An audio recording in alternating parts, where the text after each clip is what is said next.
more time before I go. Higher powers taking a hold on me. I ain't the one dead. Can't see in my head. One more time before I go. It's taking a hold on me. I go one way back. I go one way back. I go one way back. I go one way back. I go one way back. I go one way back. I go one way back. I go one way back.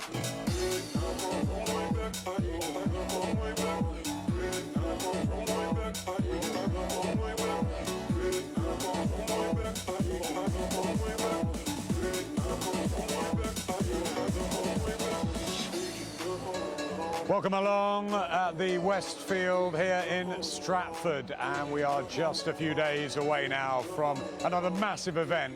2018 boxing is absolutely flying, hotter than ever. It's pretty hot here as well. Johnny and Matt will be with me for the next few hours.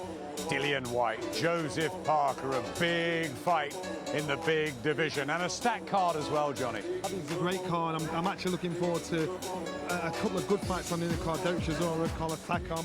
I'm really looking forward to that. That might steal the show, but at the top of the bill, a good headliner. And of course, Conor Benn. Conor Benn's in against a guy that some say he was lucky to get the win against. Now, both have had an ample time to train for this fight. So again, I think the undercard's brilliant, absolutely brilliant. And Dave Allen, Yorkshire lad, he's in the mix as well. So, I thought he was retiring, but back he comes. He's never retired. I tell you what we have, though, is we have a fantastic turnout here at Stratford, Matt. We've got the O2 sold out on Saturday night. It's become sexy again, hasn't it, boxing? You know, it's there's something for everybody. Absolutely booming. I've never seen it so hot in my career time anyway. I'm retired now, but it was like one at times. I wish I was 25 now. But, we can explain that round about. Which was boxing still. It's booming now. You've got the footballers talking about boxing as opposed to how it always used to be the other way around. And and Joshua, he's got a big part in that too. You know, selling out Wembley Stadium, going there again. Like, we don't do arenas anymore. It's stadiums. You know, it's boxing's so fashionable right now. You know, end of July, scorching out here. And it is a great card. You know, I'm looking forward to Conor Benn as well. I think I'd like to see what changes he's made, how much he's learning, because he is very much such a great fight, wasn't it, at the York Hall, the first one? Passed the gut check, didn't ever doubt that he would. He's a chip off the old block. But, he's learning as he's going. He only had 20 amateur fights, I think, so he's very much gaining experience as he goes. So it'll be interesting to see what he took from that last fight and how he approaches the fight different this time. Joshua Buatsi, for me, probably the best prospect in world boxing, so looking forward to watching him again. And of course, Katie Taylor often steals the show, so yeah, great card. It is absolutely fantastic Saturday night. The card is huge, and we welcome back one former British champion, world title challenger as well, Frank Buglioni. He's so popular, exciting in the ring, and a gentleman out of it. He had that real bad night against Callum Johnson when he was when he never got going. He was stopped early. It was not a surprise, I guess, to the Callum Johnson team guys, but it was a big upset in terms of we felt probably Buglioni's experience would see him through. Yeah, Buglioni, you know what, he got hurt early. He didn't have a chance to show what he'd been working on in the gym. He didn't have a chance to express himself, so I can understand the frustration. I can understand this fight. You know, now he wants to prove himself to get back in that mix again. It was just one of those situations where that's what makes our fight game so unpredictable. When you get clipped by a shot, no matter how good you think you are, it's over. Yeah, you know, the most in a fight, the most vulnerable you're ever going to be is the first round. You know, before you get your distance, before you warm into the fight, get your timing. You know, it's like in cricket. You know, the most common ball to get bowled out is the first ball. You know, you haven't adjusted your timing, you haven't got your distance, and I think that's what happened a little bit. Who knows how the fight would have gone? Callum Johnson, you know, a former Commonwealth Games gold medalist, he's in a great camp up there in Gallagher. I know he has been chomping at the bit for a long time. He was crying out for an opportunity, and when he got it, he seized it with both hands. So it was a credit to him. But I think Frank Buglioni certainly feels it. You know what I mean? He can do better than what he did on that night. Callum Johnson gets a world title fight on the back of that. He was the mandatory, of course, and yeah, destroyed poor Frank Buglioni. But he's 29, Frank. 21 wins in his 25 fights with Don Charles, such a great coach from the Finchley area. Also got Derek Chisora on the bill on Saturday night. Big night for Don Charles and his team. Bullioni in with Emmanuel Fizou from Barcelona, who's won 10 of 19. It's really just a sort of stepping stone back, but he'll probably look for rounds and to get back into the groove, Matt. Sorry, who's that? To get back into the groove here, Frank. Yeah, I think so. You know, it was a stoppage defeat, so, you know, I don't think his confidence will be shot after it. I think he thinks, I got caught cold and shouldn't have happened. You know, he's kicking himself more than his confidence is shattered. But, you know, until a big fight comes, you know, Callum Johnson has gone on now from that and he's fighting for a world title. So I think he's just got to come back and get a win. Don't be surprised because I know you're saying he might want the rounds in, but instinctively, naturally, he's going to want to show the public, look, I'm better than my last fight. This is what I can do. He's not going to want to go out there and just tip the tap and box. He's going to want to get rid of him because he has some frustration he has to express publicly. Fizou, though, did go the distance with Stefan Hartel, who's pretty decent in Germany. So I think, I'm not sure whether he'll want to go and firm away or whether he'll want to just possibly, because he didn't get rounds in against Callum Johnson. And the talk is, Johnny, that he could be in line for a fight with Joshua Buatsi. So he'll need to be absolutely razor sharp for that. Yeah, I think, you know, it's not essentially gets an early knockout. I think he just has to box well, whether it's, you know, wins on points, but he boxes well, or if he gets a first round. If he gets a first round knockout, happy days. He's not going to, you never moan at an early night. But if he got the rounds in and he looked good and he put on a nice, clean performance, I think he'd be happy enough. And you look at the loss against Johnson. Now, if he went in there, boxed, got outboxed, got beat up, then got knocked out, then you could doubt his pedigree. You could doubt how good he is. He got clipped with a shot. Well, any fight we saw, Lennox Lewis got hit with shots like that, Mike Tyson got hit with shots like that, and it's over for that fight. But you come back and rectify it. So I think with that, I don't think we should judge Buglioni on that fight. We know he's vulnerable. We know he makes that mistake. But I think really that might have made him even hungrier going into for the future. It might have pepped him up a little bit. Yeah, well, he was building really good momentum, wasn't he? You know, he come back with that the win against, obviously the win of Hosea Burt, and you know he was really building nice momentum. So it's yeah, he'll be very disappointed. He'll be kicking himself, you know. And like you say, it's not. It can happen to anyone. You get caught cold. Your Callum Johnson came out the block really fast. You know, really jumped on him, swarmed all over him, hurt him, and then just he was like a dog with a bone. And he didn't let it go, and he just, you know, got the finish. But even in that loss, the loss to Fedor Chudinov for the WBA title, he's always value for money, isn't he, Frank? He's got that exciting come-forward style. They've obviously tried to sort of refine the defence a little bit more of late, but he is what he is, really. He's prepared to commit. That's why when he gets in the ring, he wants to commit. And most fighters don't want to do that, or they won't want to want to that. He's been in the ring now a good 45 minutes before this even started, stretching out, paying attention to detail. Now he's had his little workout there in front of the cameras. Good for him, and it's how seriously he's taking it. What would Don Charles have said to him, you know, after a defeat like that? How do you get your fighter back, believing that, you know, you are good enough to come again at that sort of level?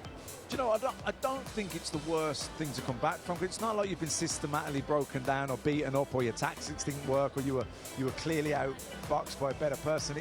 It's kind of one of those things, you know. You got caught cold. Yeah. You know, you got caught cold. You know, we don't know how that fight would have gone, because he jumped on you, he caught you, and he locked on and got the finish. So, I mean, it's one of those things. What do you say to you? If you're, as from a trainer, Don Charles' point of view, what do you say? All you can say is, you can never prepare for something like that. No matter how hard you train, you can get 3-4 months in training camp, you'll never prepare for something like that. And he knows that, and that's why Don Charles would have said, look, it's just one of those things. Luck was on his side tonight. He got that shot in. If you'd have got it, you've done it. You can't train for that.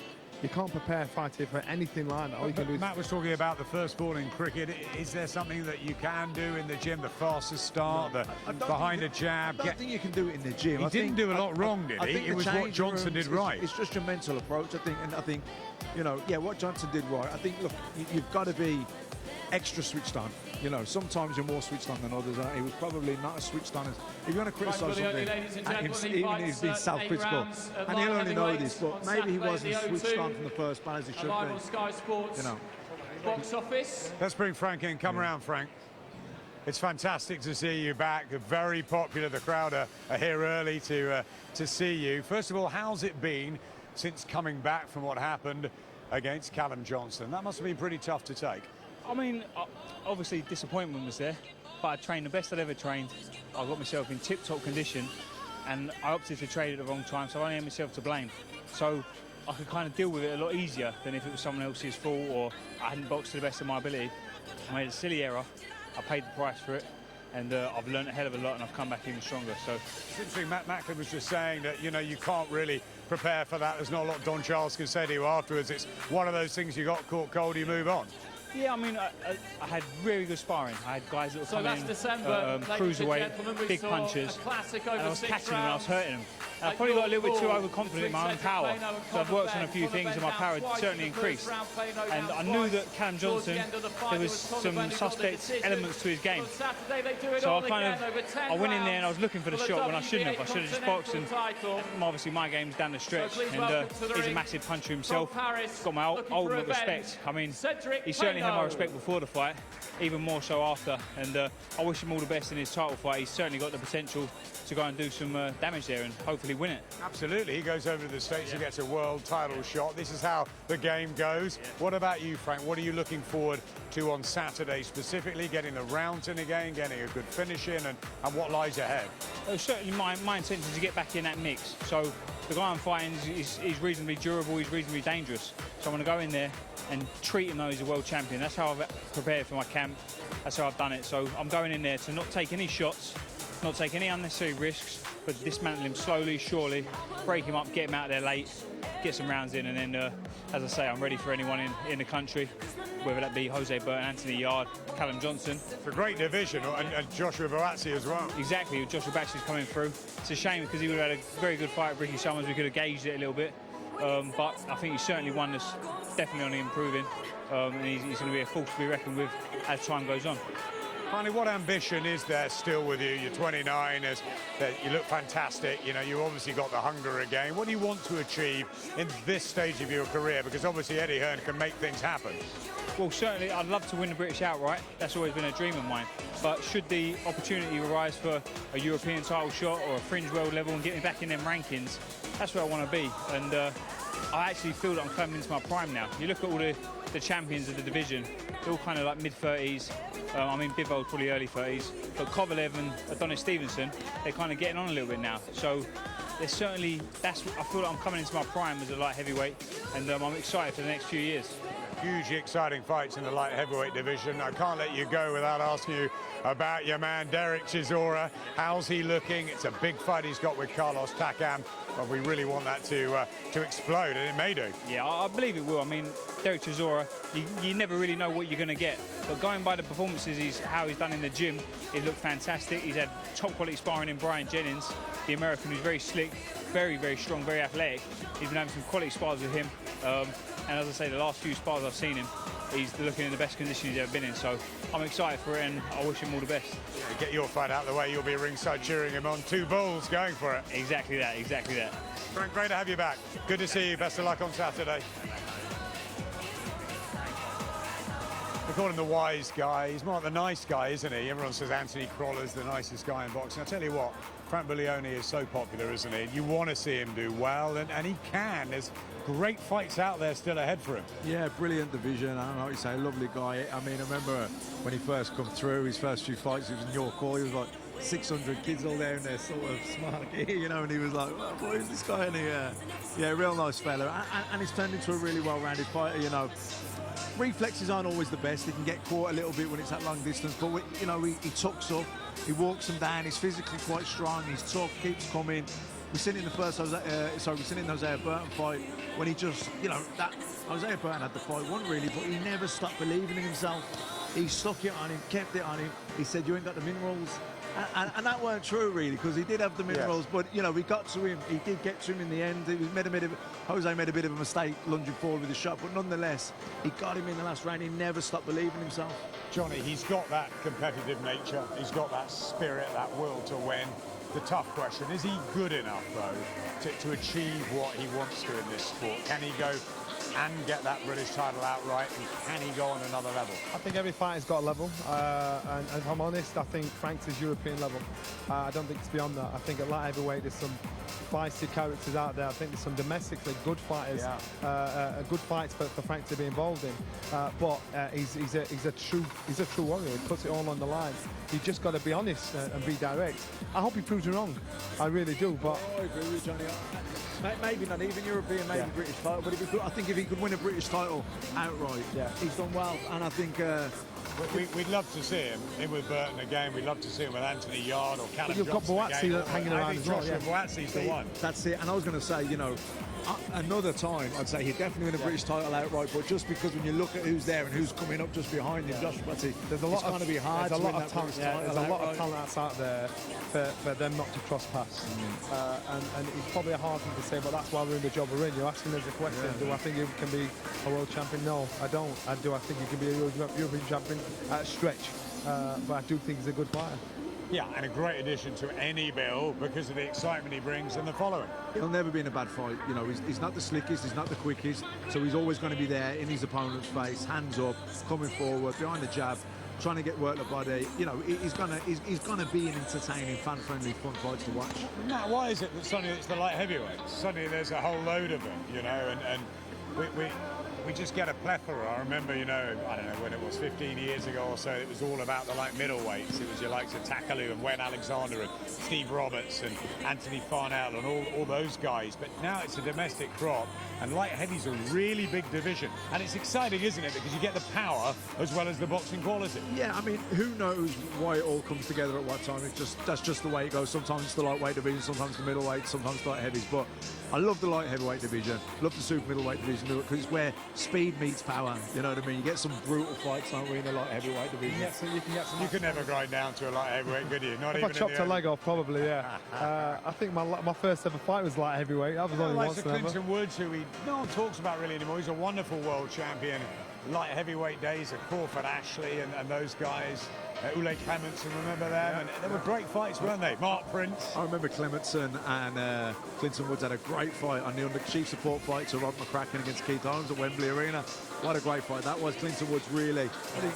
That's when Rob could have become a world champion, I think. Yeah, maybe. It didn't quite happen. He was wrong time. I think he just come too late. Maybe. I once had Clinton Woods as a sparring partner, and I thought he's too small.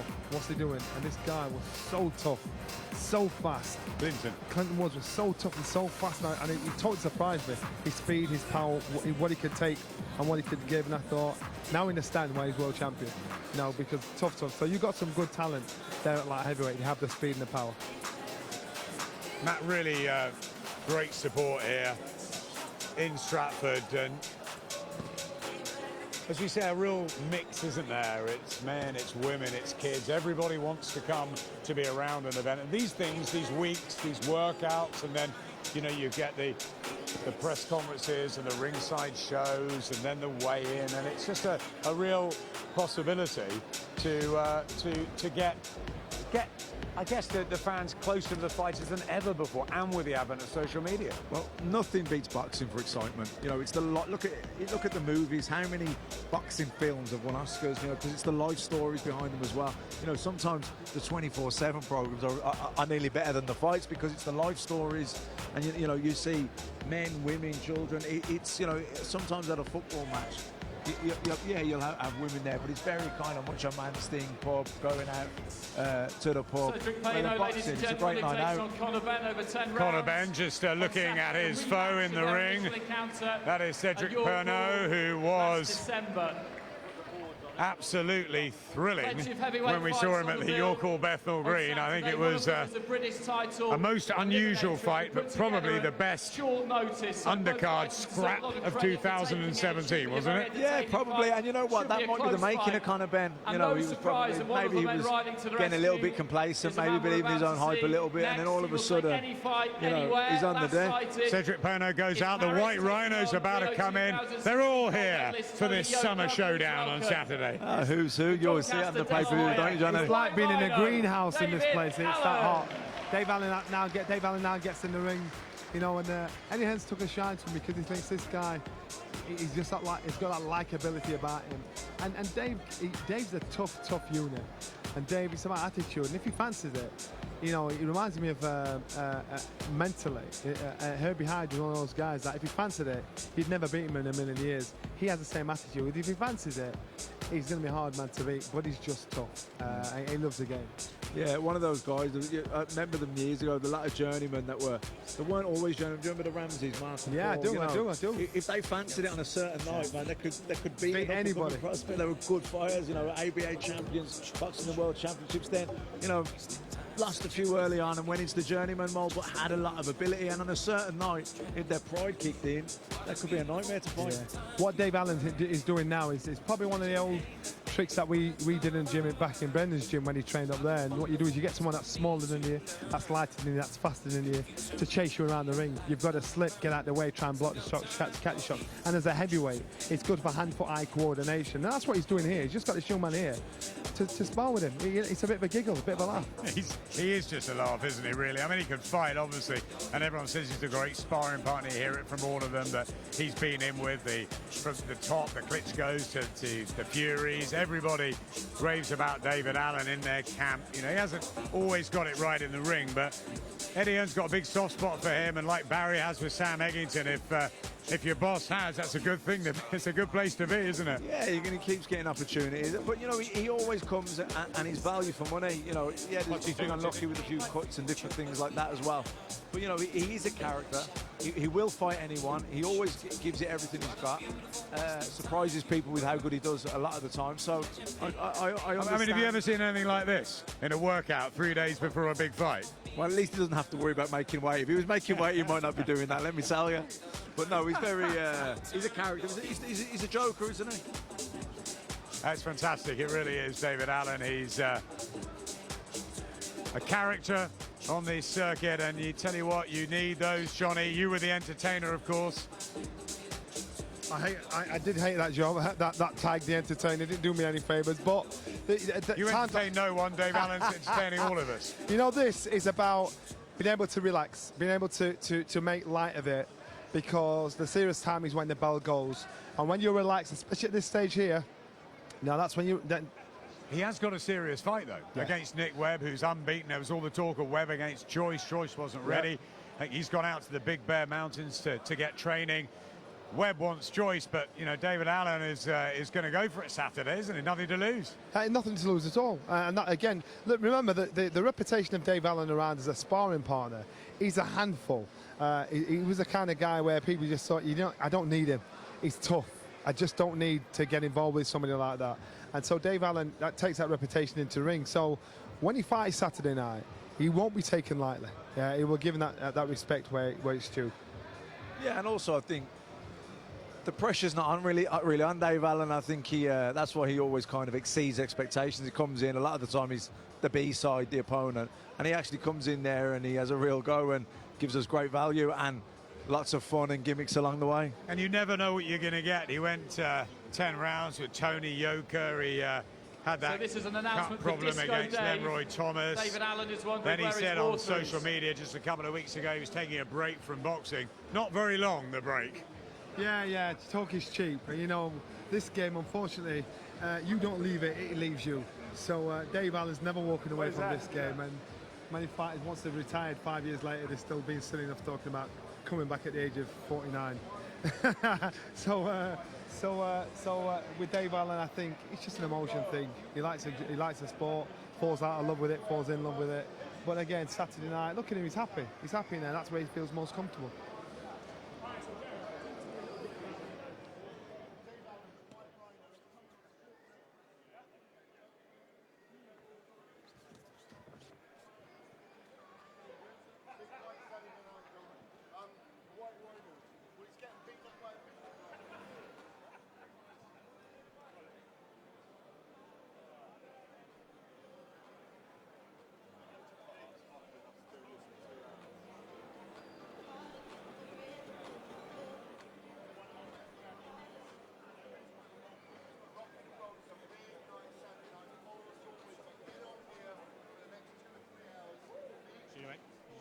It's about to be.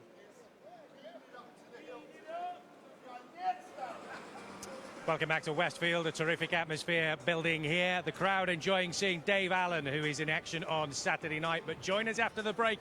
We'll be hearing from Conor Benn, who he takes on Cedric Payno in what was one of the fights of 2017. This time, the rematch.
Dave, can you just clarify?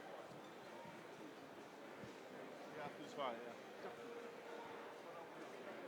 David Allen, ladies and gents, who boxes 10 rounds on Saturday night in the British title eliminator against Nick Webb.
So we've seen Cedric Payno now for the other side of that rematch, a fighter who was down twice in the first round at York Hall and very nearly out, but came through the toughest test of his career to get the win. And they go at it again over 10 rounds on Saturday for the WBA Continental title. So our first title fight for the fighter we're about to see. 12 fights, 12 wins, 9 of those by way of knockout. Please welcome, from Ilford, the destroyer, Conor Benn.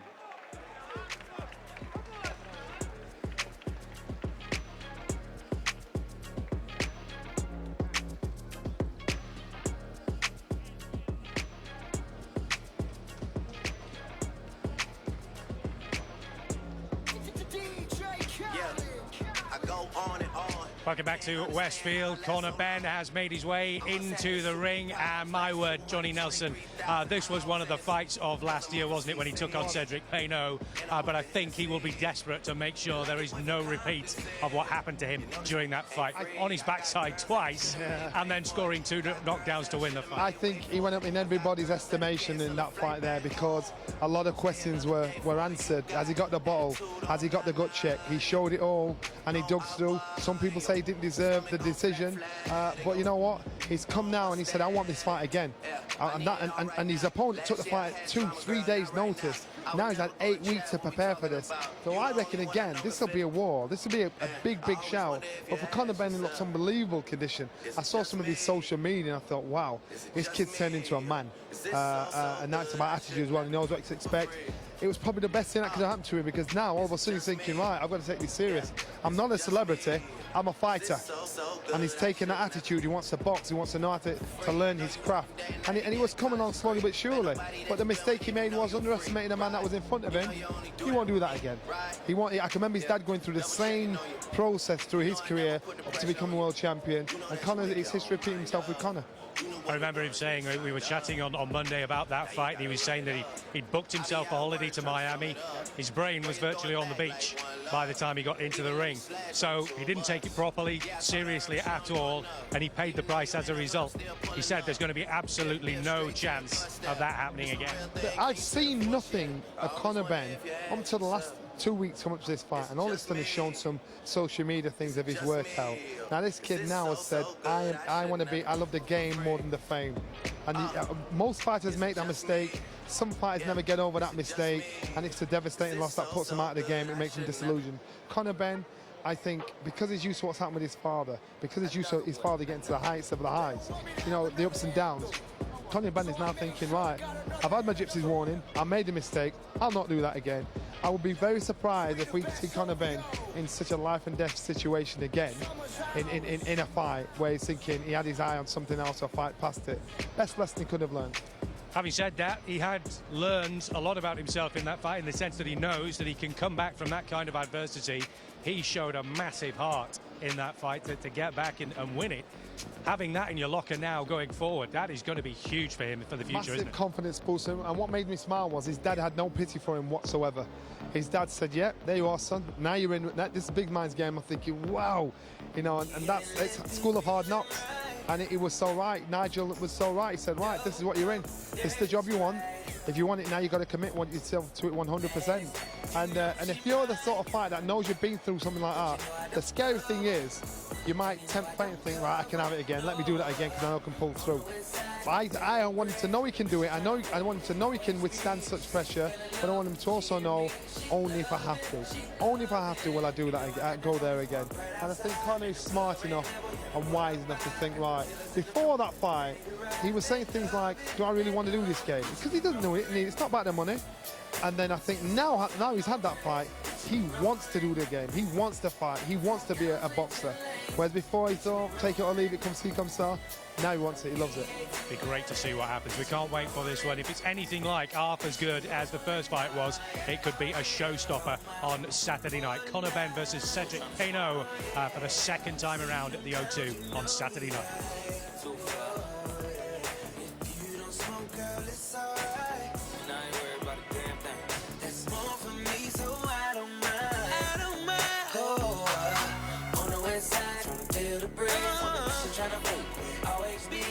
Well, Matt and I have found one of the most lovable characters in British boxing.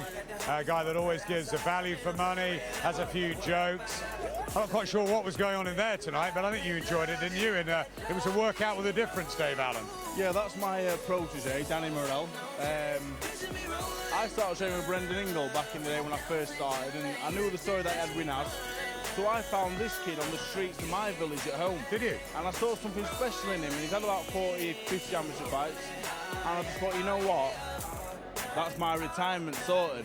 There we go. So You literally found him on the... yeah, I found him in the local amateur gym. I saw a little something special in him, and it actually turns out his granddad was my dad's best friend growing up. So there's a little story there, and I just brought him along today, give him the experience. His workouts, they're just for fun, so I thought, why not give him something to remember? He'll remember that forever now, so it's great. You wouldn't be doing that, I guarantee you. But it was great, wasn't it? It was good for him. It was something different for the crowd. I wondered if you were going to get a few of them involved as well. You like that, aren't you? You do like having a lighter side to this sport, as well as the toughness of taking yet another fight at short notice. Story of your life, really. Yeah, you've got to bring some fun to it. When you're fighting Whyte, Ortiz, Yoka, Webb back to back on a couple of weeks' notice, or even less this time, I don't worry about it though. I love to fight. If Nick Webb turned up on my door, knocked on it, and said let's go, he'd only give me 5 seconds. So a week's a bonus. That week's a bonus. I'd fight him right now. So it makes no difference to me. I don't worry about it. I just turn up to fight. You know, whether a 10-week camp or 2 sessions in my back garden, it don't make a difference. It's a fight. Nick Webb disappointed that Joe Joyce didn't come to the party. He didn't. You have. Could he be underestimating you if you got a real life chance of taking him out here? I'm the favourite. Why? I don't understand. I should on the left side of the poster. I should be long odds on. Nick Webb's never boxed anybody at all. I don't see how Nick Webb can beat me. I can't believe it. When I accepted the fight, I thought, that's really nice of it. He get me a steady job, get me a steady win, and it turns out everyone expects Nick Webb to win, so it's a bonus. So, yeah, I'm very happy with it, yeah. Really good to see you. Enjoy the rest of the week, and we'll see you at the weigh-in on Friday. Dave, nice to see you. He's great, isn't he, Matt? He's a fantastic character. I mean, he's always done really well as the B-side. Like you said, for Ortiz and White and these guys. And he goes in and he puts on a really noble performance as a loser. But we want to see, can he get over the line and stop being the bridesmaid, and be the bride? You know, can he get the win? You know, we know against the likes of Ortiz, and yeah, he's not on that level. But we would like to see him win a British title fight, because we do think that he could probably win one of those on his night. I think he'd have a really good fight with Nick Webb. I'm looking forward to it. I'll tell you what I am looking forward to, big time, is this rematch. Conor Benn. We've seen Cedric Peno already in the ring. He's done his workout. I tell you what, Conor came up to see us just beforehand, and he looks in phenomenal condition. He says he's really light as well. Yeah, you know, he's someone that he's really grown on me. I mean, I enjoyed his debut, and I've followed his career since. And you know what? Everyone's different. And someone turns professional and they're an Olympian, and you've got different expectations. Where Conor Benn turned pro, you know, a lot of people are comparing him to his dad, which in some ways it opens up doors for you. In other ways, it's not fair for the comparison. But you know what? He only had 20 amateur fights. He's learning on the job as he goes.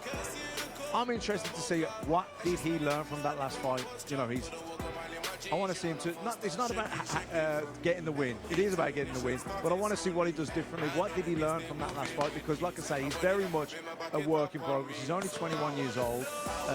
There's no need to rush him, but he's up to 10-round level now, and I'm excited to see what differences we see in his performance. For those who weren't at York Hall, who may have missed it, let's just remind everybody what happened. It was absolutely superb. December the 13th, unexpected. Cedric Peno, 5-4-3, his record, and a world champion kickboxer. He took the fight at short notice, and then he put Ben down twice in the first. He was on the brink of victory. Ben hung in, scored knockdowns himself in the 5th and 6th. Our card, I think, was about level. I think it was subjective, of course. They gave Bob Williams the fight to Ben, 57-54. So every round for Ben, apart from the first, pretty harsh on Peno. Some experience for Conor Benn, who really did look like he'd been through 20 rounds, didn't he? And it was just something that had to happen again. Yeah, I mean, it doesn't matter who you are. Complacency creeps in, subconscious. You know, we do all the same training, we run the same runs, we do the same rounds in sparring, we're physically in the same shape when we've trained for a fight. But mentally, sometimes you're just not as switched on as you should be. We mentioned about Frank Buglioni getting caught early on by Callum Johnson. What did he do wrong? He didn't do anything wrong. He just got, you know, Callum Johnson was fast out the traps, caught him, and, you know, the fight was over before it started. It was one of those things, you know. What he showed in that fight was he can get up and win a fight. He showed heart, you know, chip off the old block. Nigel Benn had a huge heart, probably his best asset, along with his power. We know he's got explosive power. We know he doesn't have much of an amateur pedigree, but he's learning on the job, and he'll have learned more from that fight than in all his previous wins put together, and it'll be interesting to see how he approaches this fight. And it's his first 10-rounder as well. And people want to see Chris Eubank Jr. and Conor Benn because of the names. There is the added pressure. Some people say it's a burden. Some people say, you know, he gets the opportunities because of it. I tell you what, Conor Benn and Chris Eubank Jr. both very, very dedicated athletes. Conor They Benn, work ladies ever and so gentlemen, hard, he goes up against and they Cedric both Peno are going to be followed with on interest. Saturday night, 10 rounds for the WBA Continental welterweight title.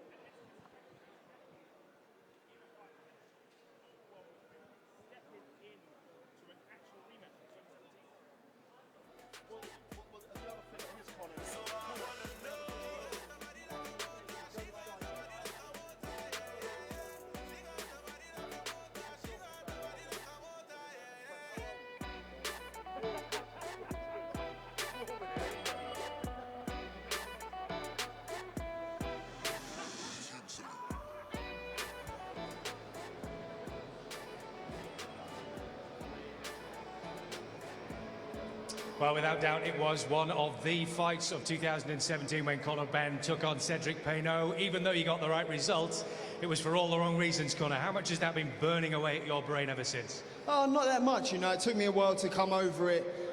You know, he caught me with a good shot early rounds on my worst day. I took it, I come back, showed strength, character, and, you know, a lot of grit, putting him down in round 5 and round 6 at my worst. He can't handle me at my best. Wait till I get in the ring and I'm bobbing and weaving and I'm moving sharp and I'm accurate like a lion on his prey. You watch me. Had a couple of fights since then, of course. How much do you think you've developed in that time? Oh, definitely. I mean, I'm changing from a boy to a man real quick. I mean, my debut weren't too long ago, and look at the boy I was then. And, you know, where I am today, it shows that my work ethic is unquestionable.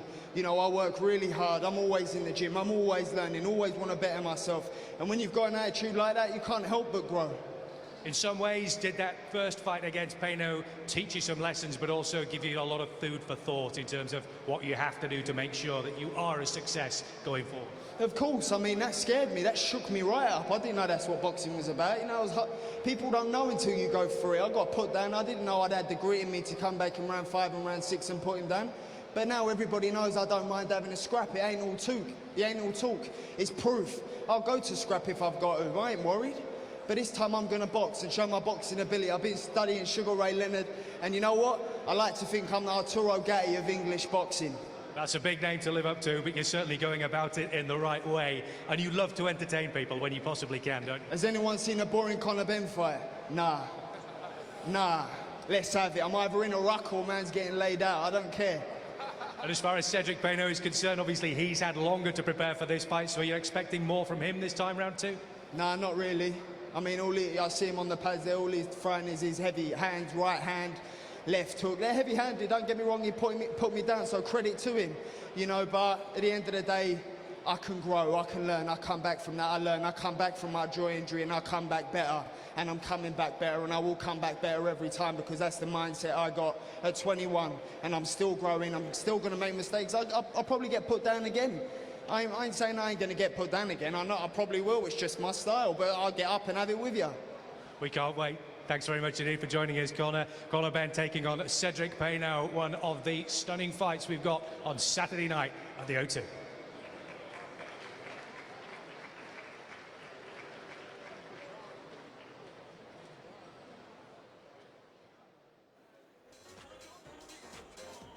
Fantastic to have you back, Conor Benn, on this wonderful stage. A summer sizzler the so show next is, in the ring, and another stacked card. But you have only one thing on your mind, don't you? It's revenge against Cedric Peynaud, despite the fact you got the victory last time. It didn't feel like it, did it? I didn't feel, well, you know, I pushed through and I come through and, you know, it was hard work, it was a hard night's work, but I come through. You know, I managed to put him down in round 5 and round 6. I believe I won the fight, but whether I won the fight, I still lost because I didn't do what I was told to do.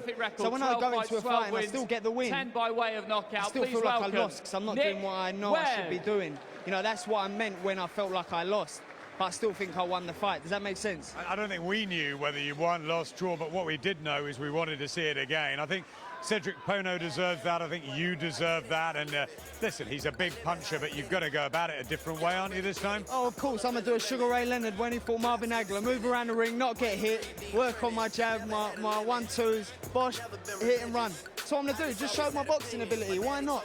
Everyone knows I can scrap now. I've proved myself in that department. Now let me prove I can box. You had 20 amateur fights. It's very, very much learning on the job, you know, and you didn't lose, but when we do lose, it's painful, and you learn more from those losses than you do 20 wins. But if you can get away with it, you still learn, don't you? So I'd imagine you analysed that performance and reflected on it more than probably all your wins put together. What have you worked on in the gym? Worked on my movement. I don't think there was anything to work on. I was flat. My head movement's normally good. My timing's normally accurate. My bobbing and weaving's one of my biggest attributes. It wasn't there on the night. Do you think that's because of the mental approach going in? Do you think you were a bit complacent, maybe? No, there was a lot going on, a lot of wrong things going on, and you know, when I fought in New York, you're more focused now. Conor, you've been out to America. You've had great sparring there. Obviously, you've got fantastic sparring around your weight in Tony Sims's gym. So you feel sharp and you feel like you're learning every day and that you can put on a performance that will remind everybody you can go a long way in this sport. Definitely. I mean, I'm looking to show I'm levels above Paynard come Saturday night, because really I am, and I know I am. You know, I had a hiccup, that was it, I had a bad night. Let's move on, let me show you what I can do and prove myself. You know, I'm levels better than that, I know that. I know that just based on my performances beforehand. You know, I had a flat night and I proved something in that fight. If that fight had to happen just for me to prove one thing, that I had heart and I won't stop, I won't lay down on my back when it gets tough, well then fair enough. But you know, it won't happen again, I'm just going to box and move. Box. I know someone else who had a lot of heart, Matt, and that's his old man. Wow. Gerald McClellan, another fight. You know, what's in the cat's in the kitten, and you know, he's a chip off the old block, and that brings pressure, and it also opens up doors. You know, you get opportunities, you get slots on cards and platforms obviously that other fighters wouldn't get. But best undercard fighter last year, but you know, by a country mile, in my opinion. But a lot of pressure comes with that. There's a lot of sort of scepticism. Everyone's looking to evaluate and analyse every single performance with a fine-tooth comb, and you know, people have to remember you've only had 20 fights, you're only 21 years old, you are learning on the job, and I think you've got a bright future ahead of you as long as you stay focused and don't let, you know, outside things pull you off track. You know, you said it, and you know, I'm just learning, I'm growing, and you know, I'm learning so much as I go on. You know, I'm changing so much, I'm developing, I'm maturing. You know, it's so much going on at once. I look back 6 months and I'm thinking, I can't believe I'm the same person. That's how much my life is changing in and outside the ring, physically, mentally, emotionally. I wouldn't have been here talking like this at my debut, and that weren't too long ago. You know, so I'm only getting more wheel strong. It's all experience, isn't it, this game? Yeah, but let's just hope that the bad ones don't cost me my own. You know, let's just move on, go from strength to strength and glory to glory. Conor Benn, see you later in the week. It's been a pleasure as always. Thank you. Another very likeable guy, isn't he? And there's so much about his dad. You can hear him talk, but you know, you can't compare. It's hard, isn't it? That's what us as fans want to, but it's difficult to. You can't compare, but everyone does, and it's not fair. But also, they look at you getting the opportunities, and he'd have to work his way up to because of his name. But with that becomes the spotlight, and with that comes the criticism and everyone analysing everything you do. So, you know, it's a lot of pressure too. But I think he's going about his business well. I think he's got plenty of heart, like his old man. You know what? You can't put in what God left out. You can teach people skills and drills and techniques, but if they don't have it in them to dig deep, you can't give that to anyone. And I don't doubt that he has that in him. He's already proven to a level that he's got that. And I think if he keeps doing what he's doing, as long as he's moved, managed, you know, the right fights at the right time, I think he can have a bright future. I'm going to bring in somebody that's instrumental in the development of Conor Benn, but also that's had to put this card together, the blockbuster for Saturday night. I see Nick Webb in the ring behind. I mean, the life of a promoter, eh, Eddie? Yeah, it's been an interesting one. I mean, poor old Brandon Cook is all I can say. You know, the Kell Brook fight obviously fell through. Kell injured his ankle. Then we had Nick Webb against Joe Joyce. We agreed all the money, and Joe Joyce decided he didn't want to fight Nick Webb. I actually didn't know at the time that they had a couple of wars in the amateurs, and maybe that was something in Joe Joyce's head that said, I need a bit more prep for this one. The Hawkeye on him. Yeah, and then we had Sam Eggington against Brandon Cook, and then Eggington picks up a little eye injury, so he was out. And then these two boys, I went back to Nick Webb. I spoke to Dave Allen, who was fighting Saturday anyway, made Dave Allen an offer. I didn't even get to the end of the offer, and he said yes. And they're both on great money. There's a big win bonus for them as well, and I'm looking forward to it. I mean, Nick Webb looks like an impressive guy. You know, he's a big lump. He hits very hard. We saw him at the O2 last time with a big knockout. Speed division to be in. And you know, this is an eliminator for the British heavyweight title. You want to almost grab hold of Dave Allen and shake him and say, do you realise that you can win this fight? And if you do, you might be in some really big fights. Because this isn't Luis Ortiz, this isn't Dillian Whyte, and this isn't Tony Yoka. This is a 50-50 fight between these two, where Dave Allen can win this fight. But he has to do all the things that he said he was going to do against Lennox, against Thomas. against Tony Yoka, against Dillian Whyte, which is basically let his hands go. We had him here earlier, and he couldn't work out if he was the favourite or the underdog. He said, there's no way Nick Webb should live with me, but then I've had a week's notice. So it's one of those, isn't it? It's a pick-em. Well, he says he's had a week's notice. He's not long after the Tony Yoka fight, and he was due to fight this Saturday. And I think a lot of the times, you say that to take a little bit of pressure off yourself, to say, oh, well, you know, I haven't had any notice. He's been training every day since... Lies in boxing? No, but yeah. So I think that, really... I think there's something in Dave Allen. I think when there's no pressure on him, he shocks us with how good he performs. Yeah. Maybe when he's supposed to perform well and he's been given an opportunity, he freezes up a little bit. I'm just not sure what's going on in that mind of his, other than he's in a big fight on a pay-per-view card at the O2. He said to me the other day, he said, you know, whatever happens in this fight, I could never have dreamed of doing what I've done. I boxed at Bramall Lane for the Commonwealth title. I boxed at Sheffield Arena for the Commonwealth title. I boxed on pay-per-view cards against Luis Ortiz. I boxed Dillian Whyte in the Leeds Arena. Now I'm boxing Nick Webb on a pay-per-view card. He needs to win, though, doesn't he, Eddie? He needs a big win. He needs to win. Otherwise, he should take a rest from the sport, because he's made a lot of money in a short space of time, and he needs to just evaluate his career and life. But we're talking about a guy, Nick Webb, who's a very, very solid young prospect, who at the moment is British title level. That's all he is. And I think Dave Allen is around that level as well. Yeah, me too.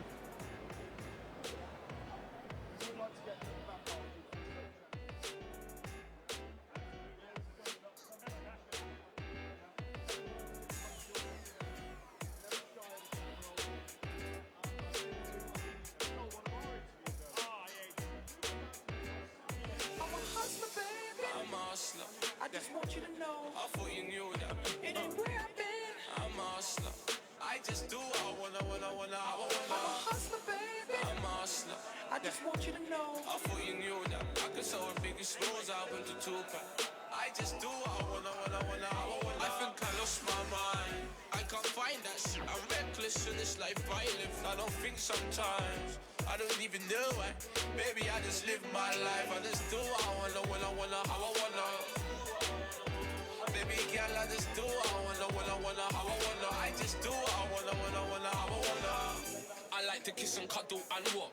Still a bad man, put a bad man block. Big jacket in the bike, don't ask why. Hey, pass me the keys, let me try. Cause you be smoking too much. Plus I drive better when I treat the car like a go-kart. Wouldn't have that red light if I was. I don't respect my orders. I do what I want, you can't tell me no. I said I'm gonna be a star, girl, I told you so.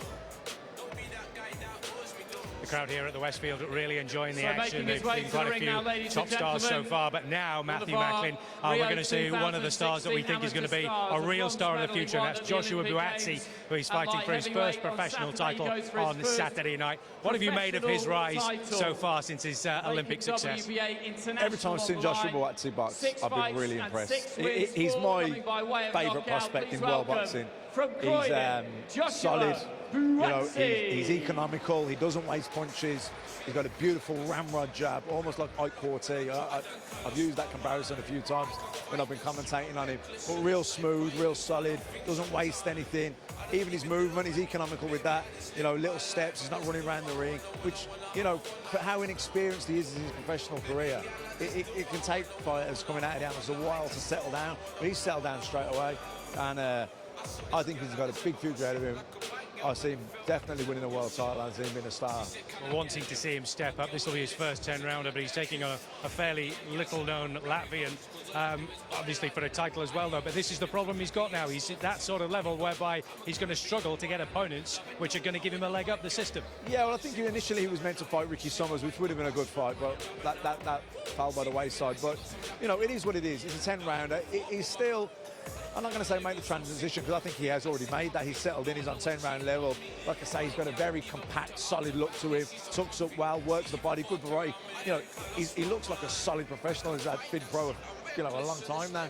But, you know, he's ticking the box, 10 rounds, it's been 8 rounds. I just want to see the opponents step up, but that'll happen in due course. Let's hope so, sir. Fingers crossed, but we'll see him in action on Saturday night, fingers crossed, as he goes for his first professional title here at the O2 on Saturday night. So much more to come here from the Westfield as we build up to what should be a brilliant night on Saturday.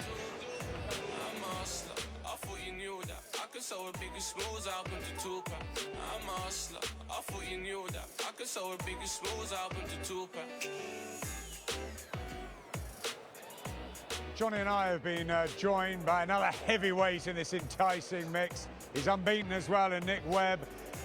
You haven't had a lot of notice. Some of the fights have been put together sort of pretty hastily late on. This is another good one, though, against David Allen. And it's a real opportunity for the pair of you to steal a bit of limelight. Yeah, it's a great opportunity, and I'm privileged to get this opportunity. I'm going to take it to both fans, and I'm going to do what I do best.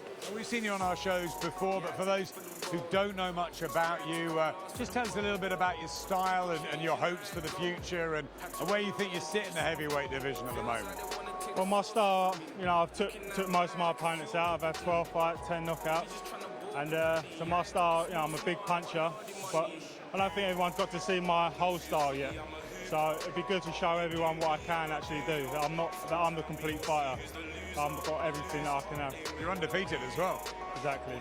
And there was a lot of talk about Joe Joyce. It could have been you and Joyce. You fought 3 times in the amateurs. I think there were tear-ups each and every one of them. But that's going to have to wait, because you've got this David Allen who we don't know what to expect. So I don't know what you're thinking. Or sometimes he turns up and he gives a really good account of himself. Sometimes he lets himself down a bit. But he's been in with really top people. Well, I take every opponent is going to be a tough opponent. I don't take no one lightly, so I'm going in there thinking he's going to be the toughest guy ever, and I'm going to put these fists through him. Behind the throne, how tough do you think this fight is? It's a very tough one, the toughest of Nick's career, obviously. But I think it'll bring the best of Nick out. Where the A-class journeyman that he's been fighting, he got a trigger and open up. We won't have to look for Allen, I don't think. But if he goes on the back foot, I think it's going to bring the best out of Nick. But it's going to be a tough fight. Allen's very durable, tough kid. But nobody's seen the best of Nick Webb yet, and I think this fight will bring that out of him. What's the aim? What's the 12-month plan down the line? I know the fight is the last person to know. You're the guy that knows him inside out. What's the plan? Well, the plan is this fight. We're not going to look beyond this. I'm sure we're going to get this decision, and then we'll be looking for the bigger names like Joyce. Obviously, we don't know who's going to be the older British title. Fury may give that up. But if he's there, we want to go for him, don't we? Joyce is the bogeyman from the amateur days. Is it something you want to rectify? He's a different class fighter now. So is Joyce. But, you know, these are 2 men now, those boys then. And he's the man. It's also an eliminator for the British title, and the mix of heavyweights, the likes of Joe Joyce and Daniel Dubois coming up, and obviously the top level, your Joshuas, your Furies, your White and Parkers. It's for you guys, what an opportunity the next 2 or 3 years could be. It's a great opportunity. You know, I've had a lot of people pull out on me on my fights. I was supposed to fight for the English a few times, and the guys been pulling out left, right and centre. So it's great that Dave Allen took this fight, and I've got this big opportunity to show everyone what it's all about. I'll let you go in a sec and concentrate on your own work, but I know you're a big fan of Joshua Buatsi, who's in the ring just behind us. Tell us why you think JB could be the future of not just British boxing, but possibly world boxing. I think he's a complete fighter. He's got everything, you know. He can jab, he can box, and he can punch. So when you've got all them attributes, you can go all around the world. Really nice hearing that from another fighter, Nick. We wish you well. Thank you very much, guys. See you later in the week. Cheers. Take care, and we move from the heavyweight division back to the light heavyweights. We had Buglioni earlier. There was talk about Buglioni meeting Joshua Buatsi. They haven't made it yet, but Buatsi returns to the big stage, and there's all the big talk. He's such a calm guy, isn't he? He's such a well-liked, well-respected, well-mannered man, and in the ring, he looks the real deal. Yeah, without a doubt. And you know, you asked me earlier on about how far I thought Buglioni would go, and I said, was honest and said, you know, I think European level is probably his limit. The sky's the limit, if that. But then, and you looked at him in the ring, you looked at him on the pad, you looked at his movement. Then you look at this man in front of us, Joshua Buatsi. Look how he's slipping the shots out. Look at his positioning, balance, combinations. There's just a snap, just a shot, just a class of difference between them, and that shows how fruitful the domestic scene is here in the UK at light heavyweight. This guy, he's nowhere near the finished article, and you're consistently impressed with him, and you know that when you look ringside whenever he fights, and people shut up, they pay attention, and they think, how is this guy going to be beaten so far? He was born in that boxing hotbed of Accra in Ghana, which of course brought us the Greta Zuma Nelson and Ike Corte and many other terrific fighters. Based in Britain for a long time now, part of the Team GB squad, of course, went to the World Championships. You know, he had everything really as an amateur, and he's 25. And it's just the calmness that I've noticed about Buatsi, both out of the ring and inside it. Even when, you know, he's expected to take care of an opponent quickly, he does it in a sort of relaxed way, and he's got that wonderful jab, he's got that ease about him. He looks natural, doesn't he? It's the acceptance of all the success he's had through the amateurs and through the pros. This is something that it's not been a surprise. It's not been a surprise to him. It's something that he now expects. You know, so he doesn't become big-headed, arrogant, complacent. He just thinks, well, this is the journey I'm on. And we saw that with many fighters in the past that were outstanding amateurs in the Olympics and outstanding professionals coming through the ranks. And Watts is one of those where it's just another walk in the park for him, collecting what he's collecting. When he really came to the attention in Rio, he won the bronze, but it was the manner of his victories. He was, yeah, excitement on a plate. He really was. He was guns blazing all the time. But as he's become, you know, a more seasoned pro, fight by fight, he's had only 6 so far, so a long way to go. But he's just steadied himself a bit. He's taking his time. When he sees the openings, he utilizes them well. He's a thinking fighter. He just seems to have an armory, an arsenal, which has been spotted, as Nick Webb was saying to us, by a lot of his compatriots. A lot of other fighters are really getting behind him. They rate him. He's just done. Joshua Buatsi, ladies and gentlemen, on he's Saturday, done just enough today. That's his last session professional title, of the week. The rest of the time WBA he's just going to be working out, stretching out, at light heavyweight. A little stretch out, just limbing himself up for Saturday night. Against Andres Pokumeko. 3 nights left. Now, when you hear him talk, when you hear him go through it to talk about what he thinks of the fight and his attitude, it's very matter of fact, and that's the calm that most fighters crave. Saturday night brings his first bid for a title of sorts, the WBA International 12-stone-7 belt, a bauble really, but it obviously is all about rankings on the line on Saturday and how you maneuver yourself in this business. He's in with Andres Pokumeko from Latvia, who's much more experienced as a pro. He's had 32 fights. And he's the mandatory challenger. He's coming at short notice. We hope he'll take Buatsi some rounds. But please welcome, as you said, it's a class thing, isn't it? It's a level thing. And I think you're right. I think this kid could go all the way. Here's the young man here himself. How you doing, brother? You good?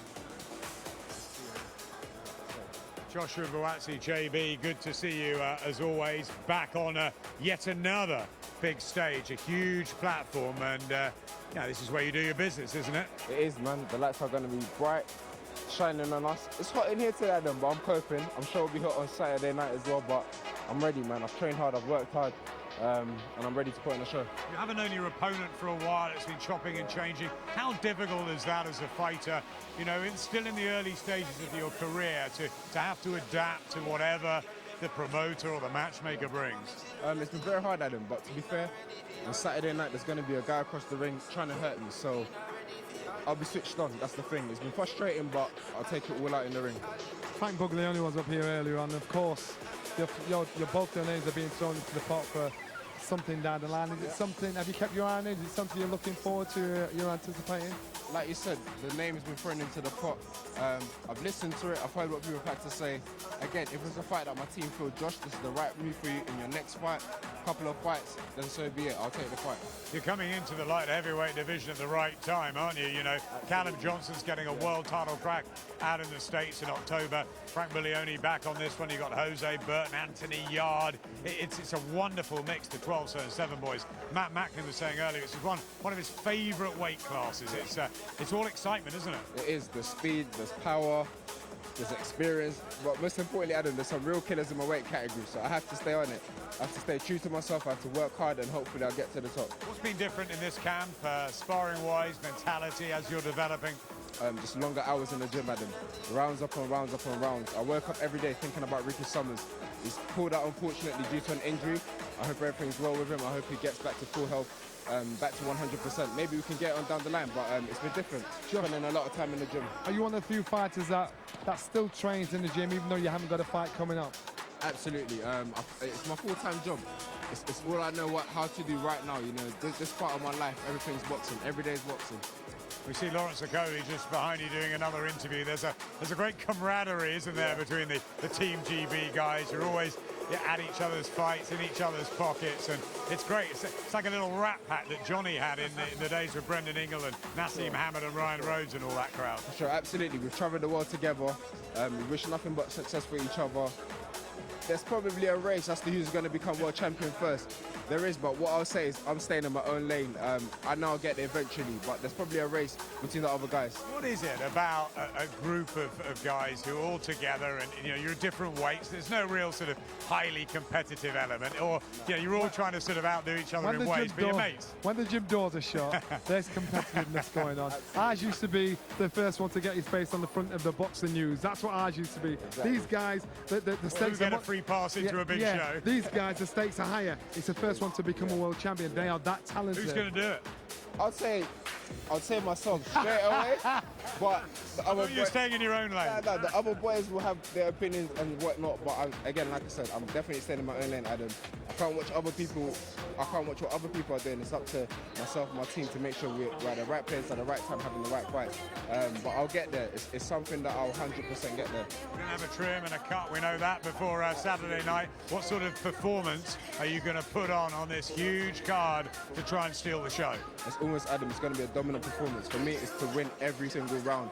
If I smell an ounce of weakness, I'm there to take the guy out. Josh, good to see you as Fighting always. Fighting talk. Very good. Cool and calm, isn't he, as ever? Always is, isn't he good? Did he talk like that in interviews? No way. It was all fun. It's all fun. I couldn't even do it in front But of it's the great, camera. isn't it, when we used to come to Sheffield and see everybody and the likes of, even like the Anis Awidas and the Kevin Adams, it's the guys that weren't world champions. But it's a family affair, and that's what it is. And so when you're inside, you're like brothers. You fight like a pack of dogs. When you come out the gym door, you see these guys all moving together. It's quite intimidating for the opponents as well. The opponents and the public think, wow, success breeds success, and you see they smile when you talk about that bit of competition. That's what gives them that bit of special, that bit of a step up, and that's why I think it'll be a long time before this building starts to crumble. These boys know exactly what they're doing. Who do you think is going to win the race? Josh is saying he was going to stay in his own lane. You've got a lot of other guys from 2012 and also the guys from Rio and everyone coming through still. Luke Campbell's still not a world champion, and there's sort of two brigades still going for it. Yeah, they are. I would actually say you're looking at from the surface potentially. I'd say Joshua Buatsi. He's the one that I look at and think, wow. But Lawrence Okoli is now, he's one of those guys that he's got. Let's bring him in, Lawrence. Lawrence, come on in. Let's bring him in. He's one of the guys that's got my attention because I'd see his style originally and think. Come in the middle, right? We're talking to Joshua Buatsi about all of you guys from Team GB and how you're great comrades and you all support each other. But who's going to become a world champion first? He said, I'm staying in my lane, but it's going to be me. I mean, everyone has it. It depends on how my next few fights go. I feel like I'll be leading the way to getting the world title, especially where the world champion in my weight, who's amazing at the moment, is Uzet. I'm hearing rumours he's moving up, which could mean 4 vacant world titles. So if that's the case, opportunity could knock. Yeah, exactly. So in life, it's not just how good you are, it's about how good everyone else in your weight class is. So what is it about the Team GB 2012, 2016 and still very close from the first lot in London, then in Rio, and obviously we saw Joshua come back with a bronze. You had great success as a unit. Has that carried through into the pros, that you're all there for each other? Yeah, I think so, and also the mindsets that we built on the Team GB, because you're going up against the best fighters in the world in your field. So Cubans, you train, etc. So it builds a tough mindset being up there by yourself and having to put it all on the line to represent your country. So now that we've come to professional, it's the same thing, like we're ready to take risks and push on.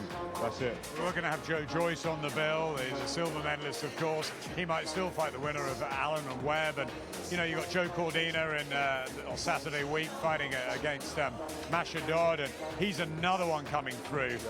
But you believe that you stay, like Joshua, in your own lane, you'll get there too. Yeah, 100%. And I feel like I've got a more straightforward route to a world title as long as I perform every time. So I'm going to say it's me, but I hope we all get there eventually. You know what I mean? I love these guys. They're great, aren't they? That's how it's got to be. And I was just saying earlier on, our goal in our gym was the first one to be on the front page of Boxing News. It shows the difference in class with you guys. It's now the first one to become world champion, and that's why the hunger's there. Success breeds success. They've probably all been front page of Boxing News. For sure. No, but definitely, I mean, like, obviously we've all got ambitions since before we turned professional, so we're just taking it forward with us. So Lawrence, what's next for you? When are you back? For me, I'm not sure on the exact date. Hopefully I can be on the Asia card, but nothing's confirmed yet. And I've been made mandatory for the British title, so it'll be good to put my Commonwealth title on the line against the British champion at the time and get it cracking. Before we let you go, didn't you have some time out in Vegas with a certain Mr. Mayweather? Yeah, like I had a good time out there. I believe where I've been training non-stop for the year and had the opportunity to go out there, see Mayweather, see some other stuff. It was good, and it showed me that there's more to gain and more to life, so it was motivating in its own way. You learned a great deal from him. Yeah, definitely, and he's got some cruiserweights around my weight, so he's making some fun about that, so we'll see what the future holds. Yeah, it's good. The penny boy, the So we met the challenger, ladies and gentlemen. Yeah. Time now to meet the champion, the fighter who holds those WBA and IBF They're all here. They all want to be here. At lightweight, unifying in very, very quick time. 9 fights, 9 wins, 4 of those wins coming by way of knockout. We haven't even got there yet. Please welcome to the ring Chisora from and Bray Takam Island, and Katie Taylor Katie too. Taylor. Taylor's opponent's just been in and top points. Yeah, Kimberly Connor from Arkansas. She's the two-time IBF title challenger. The mandatory, of course, for Katie's belt. I see Brian Peters is here, the whole team. The Katie Taylor entourage are here. It's great to see them. Obviously, they've been training hard in Connecticut under Ross M&A as always. And she just does everything on song, doesn't she? She leaves nothing to chance. She hates this. She likes to be in the gym, smashing the bag or sparring and doing that kind of stuff. This kind of stuff, this isn't her. And that's what I like about her. She loves the game. She loves the game itself. She just wants to fight. She's not bothered about any of this sort of stuff. And so she feels most comfortable when she's there in the ring. She doesn't have to talk to anybody. She just has to show what she can do. To me, I just think about the skill she has. She'll be going into the 10th fight, just the 10th of her short professional career, unbeaten, best amateur probably of all time, and fast-tracking to become the best female fighter as a pro of all time too. 2 world titles on the line Saturday night for Katie Taylor.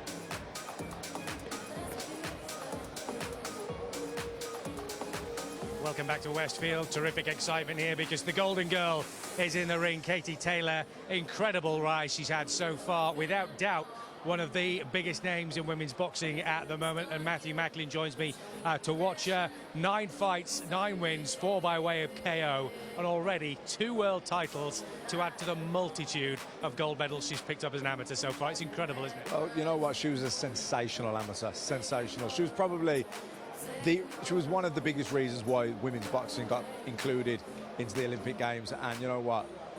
She's transferred that into the program now. For me, she's the best pound-for-pound fighter in women's boxing. I think she's brilliant to watch, and even when, you know, forget gender, men or women, you know, I think it was the Joshua Takam fight. She stole the show that night. And most cards Katie Taylor fights on, she's either the fight of the night or the performance of the night. Even when she's dominant and wins every round, it's still an exciting fight to watch because she's aggressive and her skill factor is so up here. You know, you watch her hand speed, her hands come back as quick as they go out. She's up on her toes every second of every round. She's energetic. And you know, and such a lovely person too. You wouldn't, when you hear her interviewed, you couldn't believe it was the same person that you've just watched fight in the ring. You know, she's like, you know, real timid and, you know, real ladylike, and then she's a little tiger when the bell goes. But no, she's a gifted fighter.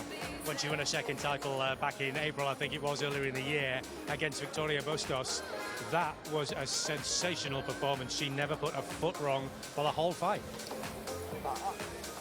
And she's so consistent, you know, that was a fantastic performance. But every performance is good, you know. I've rarely seen Katie not box absolutely brilliant. She's had one or two, I think she was a little bit flat in the Olympics in the end, but she's been in the amateur system a long time. You know, I think she just needed a new challenge. She'd won everything. She'd kind of won the Olympic gold before, and she went there again. I think she's just gone a little bit flat. And then since she's turned professional, it's like that fire's been relit, you know, and she's just gone from strength to strength. The performances have been getting better. She's really settled down, working the body more now. And yeah, she's just great to watch. Can you imagine that she will be undisputed unified lightweight champion somewhere along the line, because the championship belts that are out there are still out there, but she has the ability to go out and get them? I think without a doubt. I think no matter who she fights in her weight division, she will beat them. You know, I think it won't be till she steps up in the weights till we see Katie lose. I just think at her weight now in boxing, I don't think there's anyone that'll beat her. We shall see. She's got a mandatory challenger to take on Saturday night, Kimberly Connor from Little Rock, Arkansas, who is very, very experienced. Mandatory challengers are always very difficult. Sometimes they can be banana skins, but Katie Taylor has been foot perfect and punch perfect so far in her career. Let's see if that's the case again on Saturday night.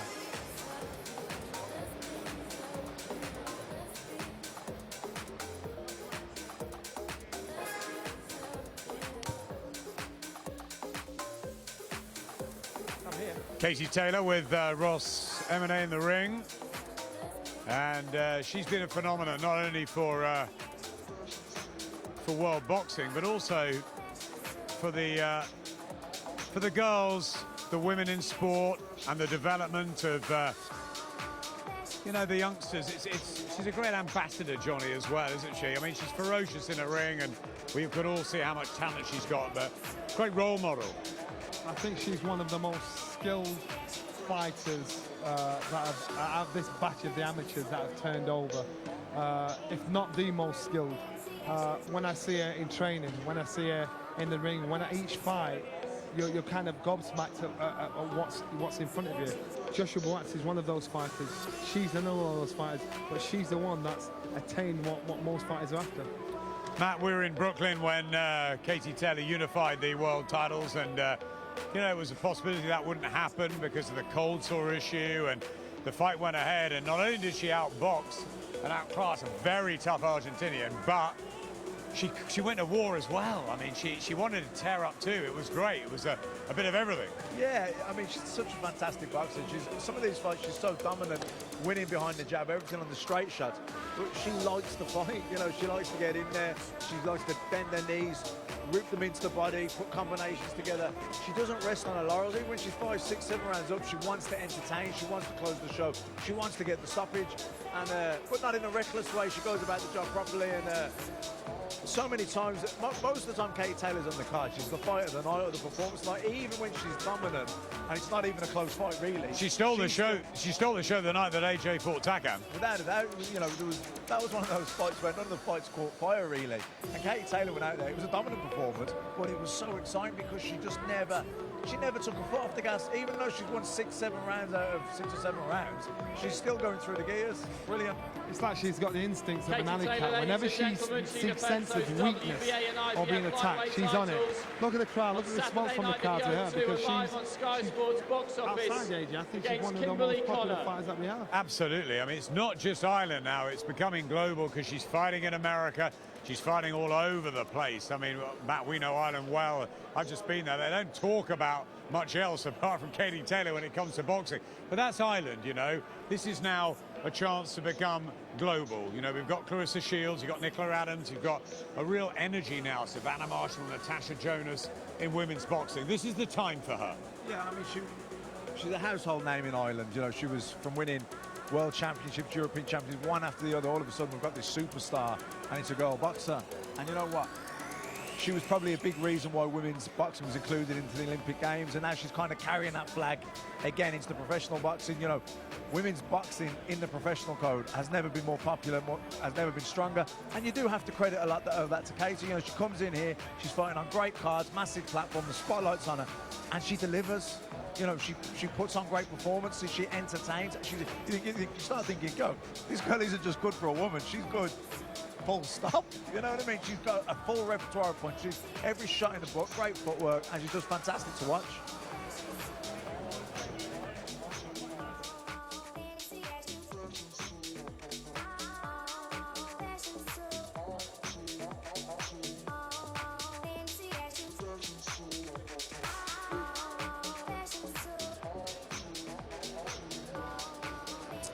What an incredible career it has been so far for Katie Taylor. 9 professional fights, 9 wins, and 2 world titles already. When someone like me says that to you, do you have to pinch yourself a little bit? Yeah, I guess so, yeah. It's definitely been a perfect start so far. And I think the best is yet to come as well, which is the best thing. I'm so excited for Saturday night. I feel like I'm in the best shape of my career and the best form of my career. And I definitely feel like I'm improving all the time, so I'm ready to go.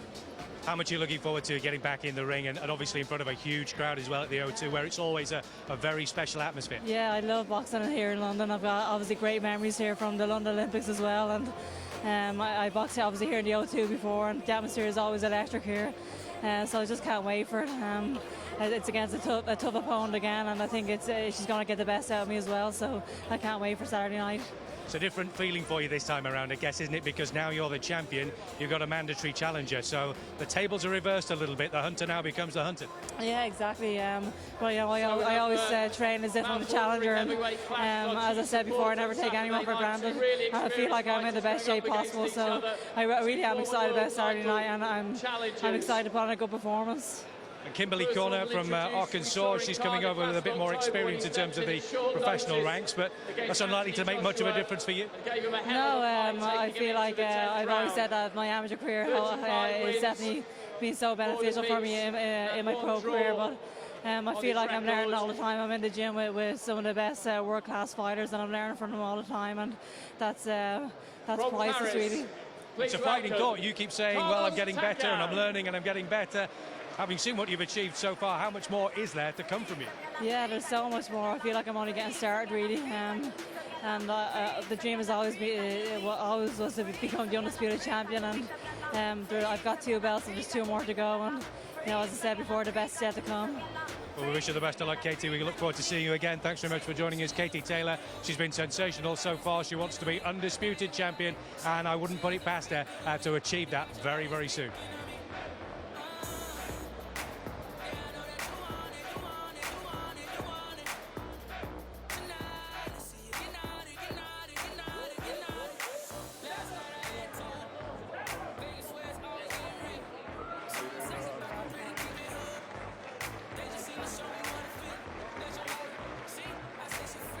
Well, we are joined by the unified world champion, Katie Taylor. We couldn't say that beforehand in Brooklyn when Matt and I came over and watched at ringside as you went about your work. It was a fantastic performance.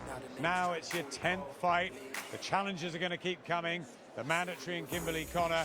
How's life now for Katie Taylor? Yeah, life is great. I feel like I'm in the best form of my career, in the best shape of my career. Training camp has gone brilliant over these last couple of months. So I'm really just excited to get going on Saturday night. And Kimberly is a very, very tough opponent, and I think she is going to get the best out of me, but these are the fights I want. She comes from Arkansas, which we've, of course, always linked with Jermaine Taylor, the great world middleweight champion. But the good fighters have come out of there. And what have you seen in her that potentially could cause you trouble?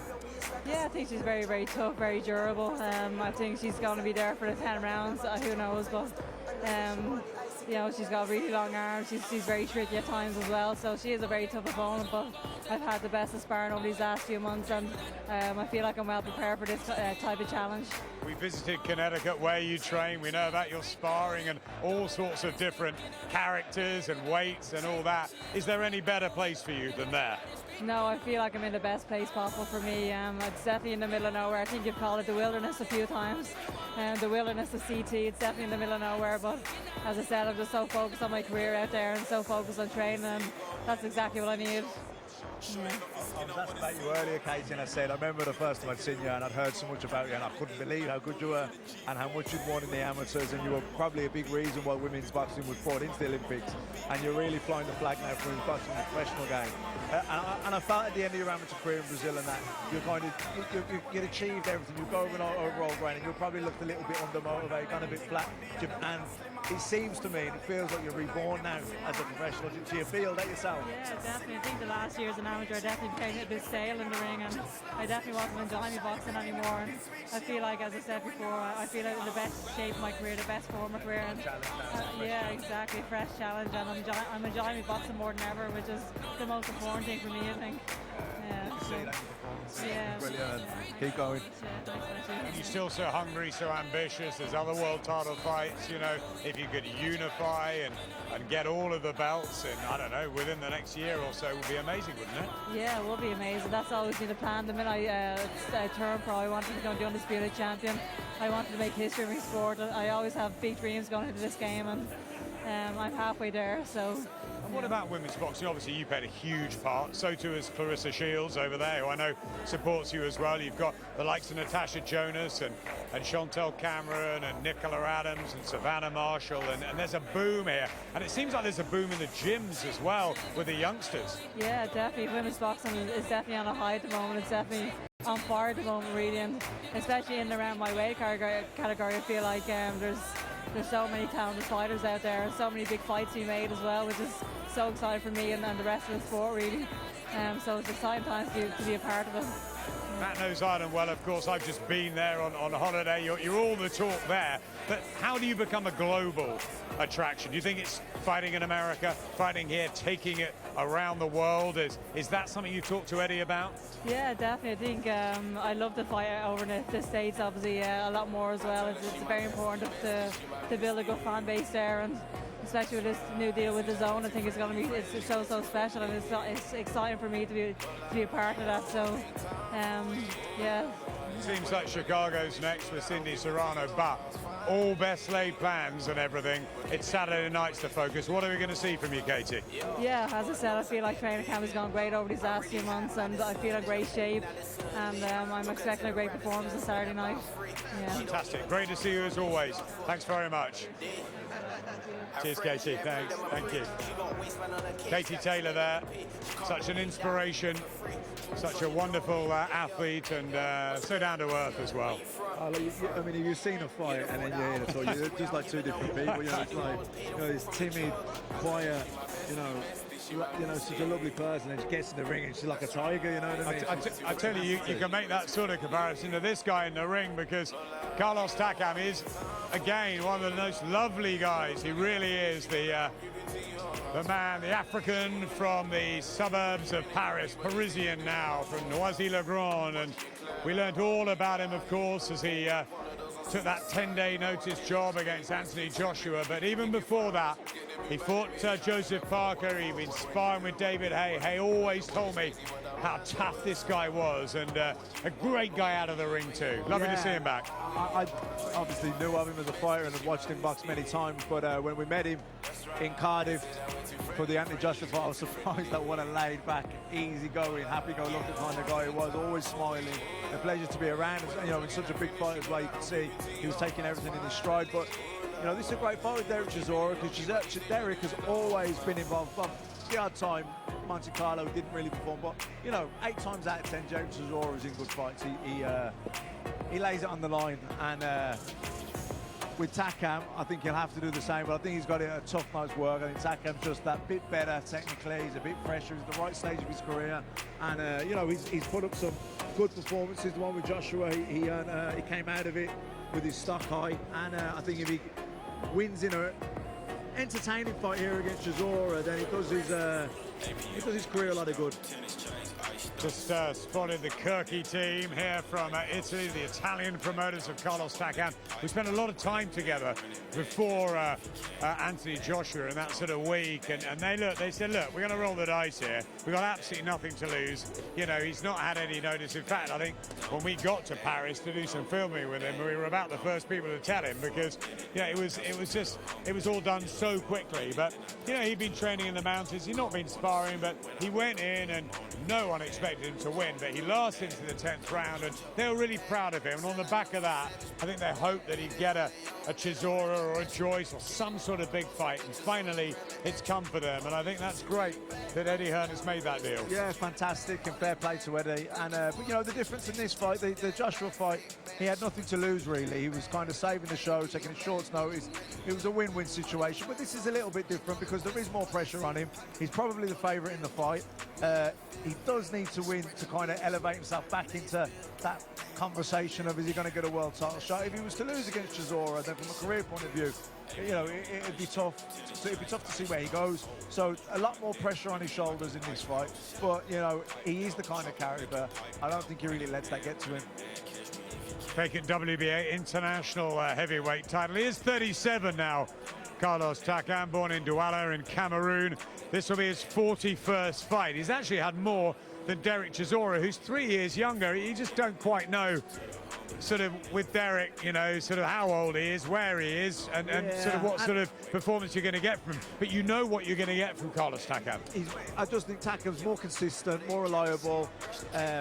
And even though he's older and probably had more fights, I don't think he's got the wear and tear miles on the clock that Chisora's had. You know, he got knocked out by David Haye. He had that war with Dillian Whyte. You know, and that's kind of the last few years as well. I just think, you know, he's had a lot of tough fights. Yeah, and even, you know, Joseph Parker took him the distance, and yes, Alexander Povetkin managed to beat him in 10, Anthony Joshua in 10, but, you know, he could have fought on against Joshua possibly. I thought Phil Edwards got a hard time. I thought it was a slightly premature stoppage, but it was only going one way. He lost every round, and, you know, he wasn't going to win the fight, so I think he was saving him more for himself and his future career. But, you know, he didn't get laid out. He was brave and spirited to the end. Yeah, and you can see him. He's a solid guy. You know, he doesn't overload his punches. He's very compact.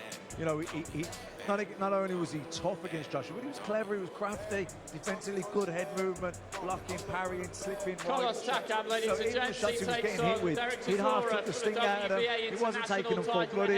He's very clever. Matt, he's getting a big applause here. You know, I think he earned a lot of fans, the 80,000 who were at the Principality at Halloween when he gave it everything. He had a real go, and then he came back again, didn't he, for the Parker fight? And you know, he smiles, and he's a pleasure to be around, and he respects the fans. He's an all-round good guy, and I'm really pleased to see him get his opportunity. Yeah, without a doubt. You know, there's a lot to like about Carlos Takam.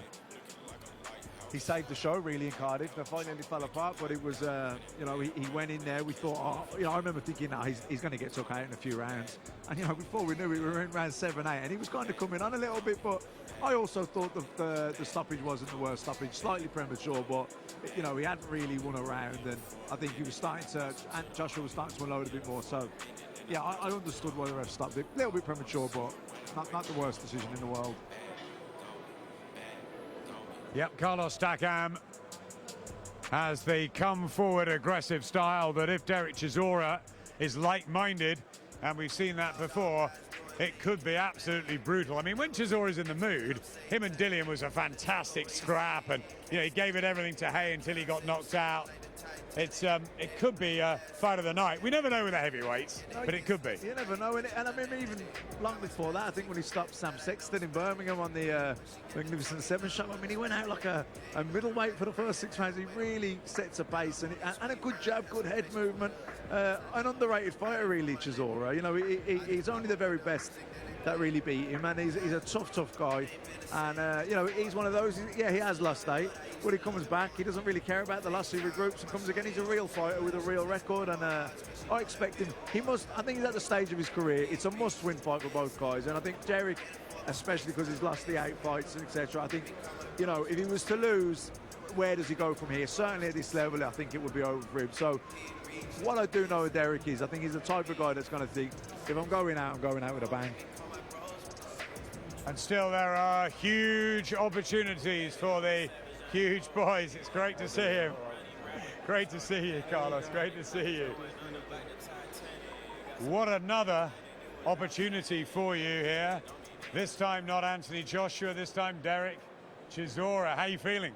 I'm feeling good. You see, really good. You want to see? Look at that.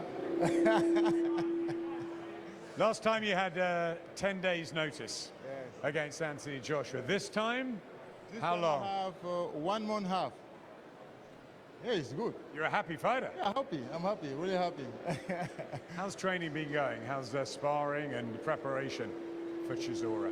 The preparation was good, the training was good, everything was good. That means I'm ready for the fight this Sunday. Yes, I'm ready. Because you gave a real good account of yourself against Joshua. You came back for the Parker fight. You were here. Yeah. The crowd seemed to have taken to you. And are you excited about performing in London again, coming here to Britain? Yes, I'm very happy to come here again to London. I'm very happy. Now I'm a British, you know, because I have many fans here, and I thank everybody to attend Matchroom to organize the fight. I thank everybody. I thank my fans. I thank everybody who support me here. I'm really happy. Carlos, we sort of adopted you here. What about though Derek Chisora? Because you never know with Derek. He's done everything, hasn't he? He's from throwing tables at press conferences to kissing his opponents. You never know quite what you're going to get with him, but he can fight when he's in the mood. Yeah, you say you never know with Derek. That one I must be careful, you know, because I don't know what he's going to do. I must be careful. I'm ready for that. I'm ready for that. Are you expecting a fast start from Derek? You know, he's got that stage of his career, his last 8 times. You know, he's been in some wars, there's miles on the clock. Do you expect him to come out fast, or do you think it's to be a long-distance fight? You know, do you think it's first 3 rounds or 12 rounds?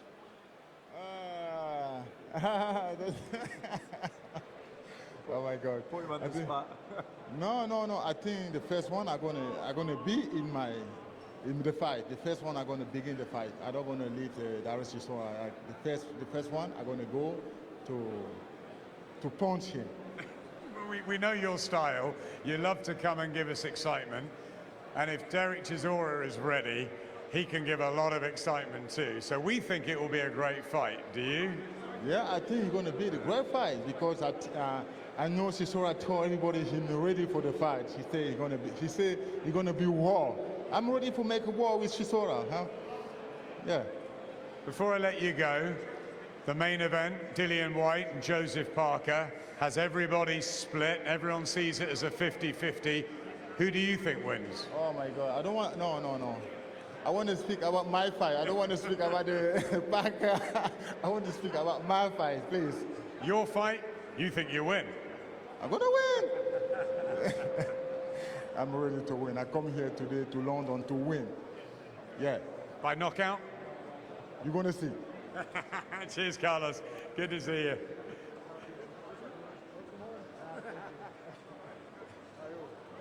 And we hear no one can quite track Derek down at the moment. Derek Chisora is somewhere, possibly in Westfield. Where do we think he is? He's probably shopping. No, it'll be 5 guys.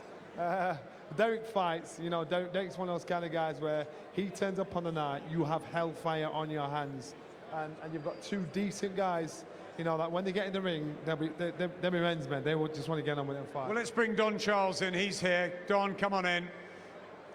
We've seen him with Frank Buglioni earlier, and obviously he's looked after Derek Chisora a long time. First of all, where is he? You never know, do you? He's on his way. He's always on his way. Yeah. But he's in great shape, isn't he? I mean, this is a massive fight for him. I mean, lose this and it probably is the end. And have you told him that time and again in camp?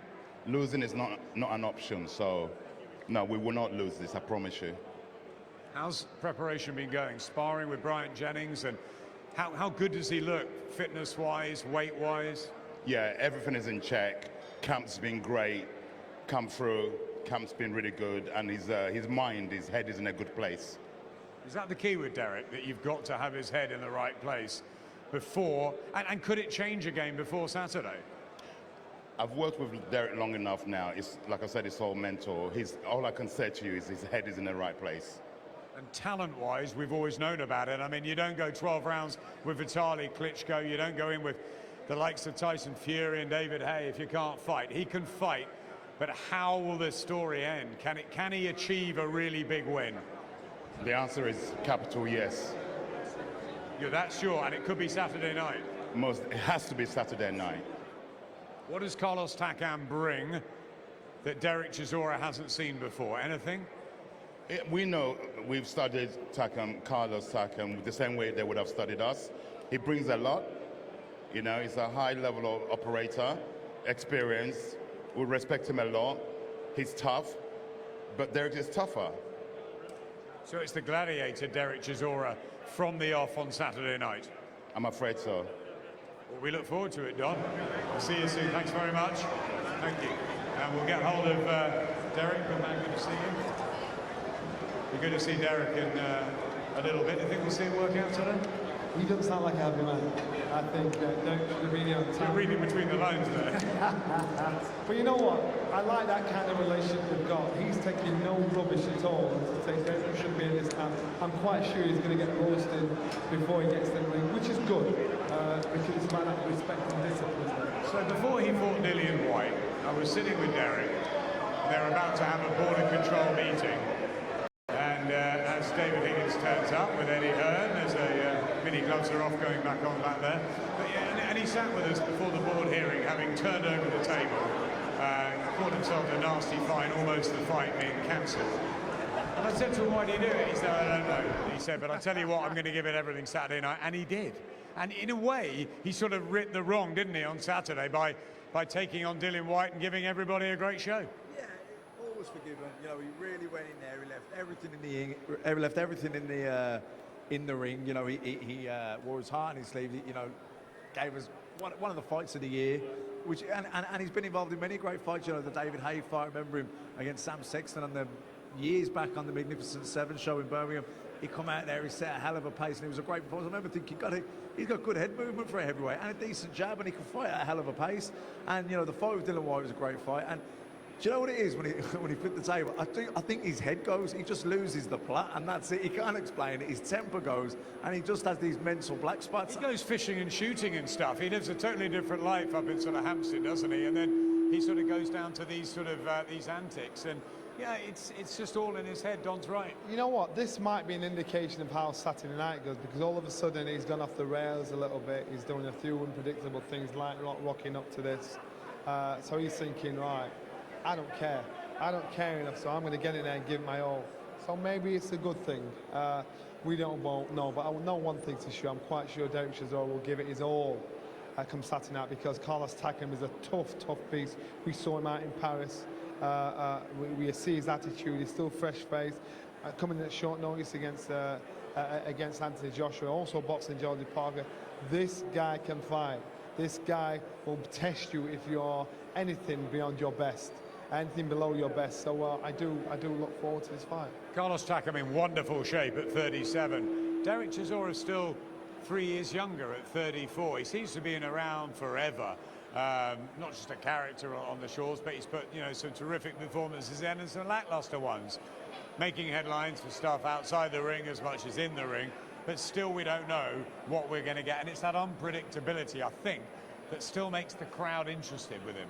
Yeah, very exciting. You don't know what you're going to get. He is unpredictable. When he's unsung, he's a really good fighter and an entertaining fighter. He fights at a really high pace, head and body. And, you know, he's got a big heart, Derek. You know, digs in, really tough.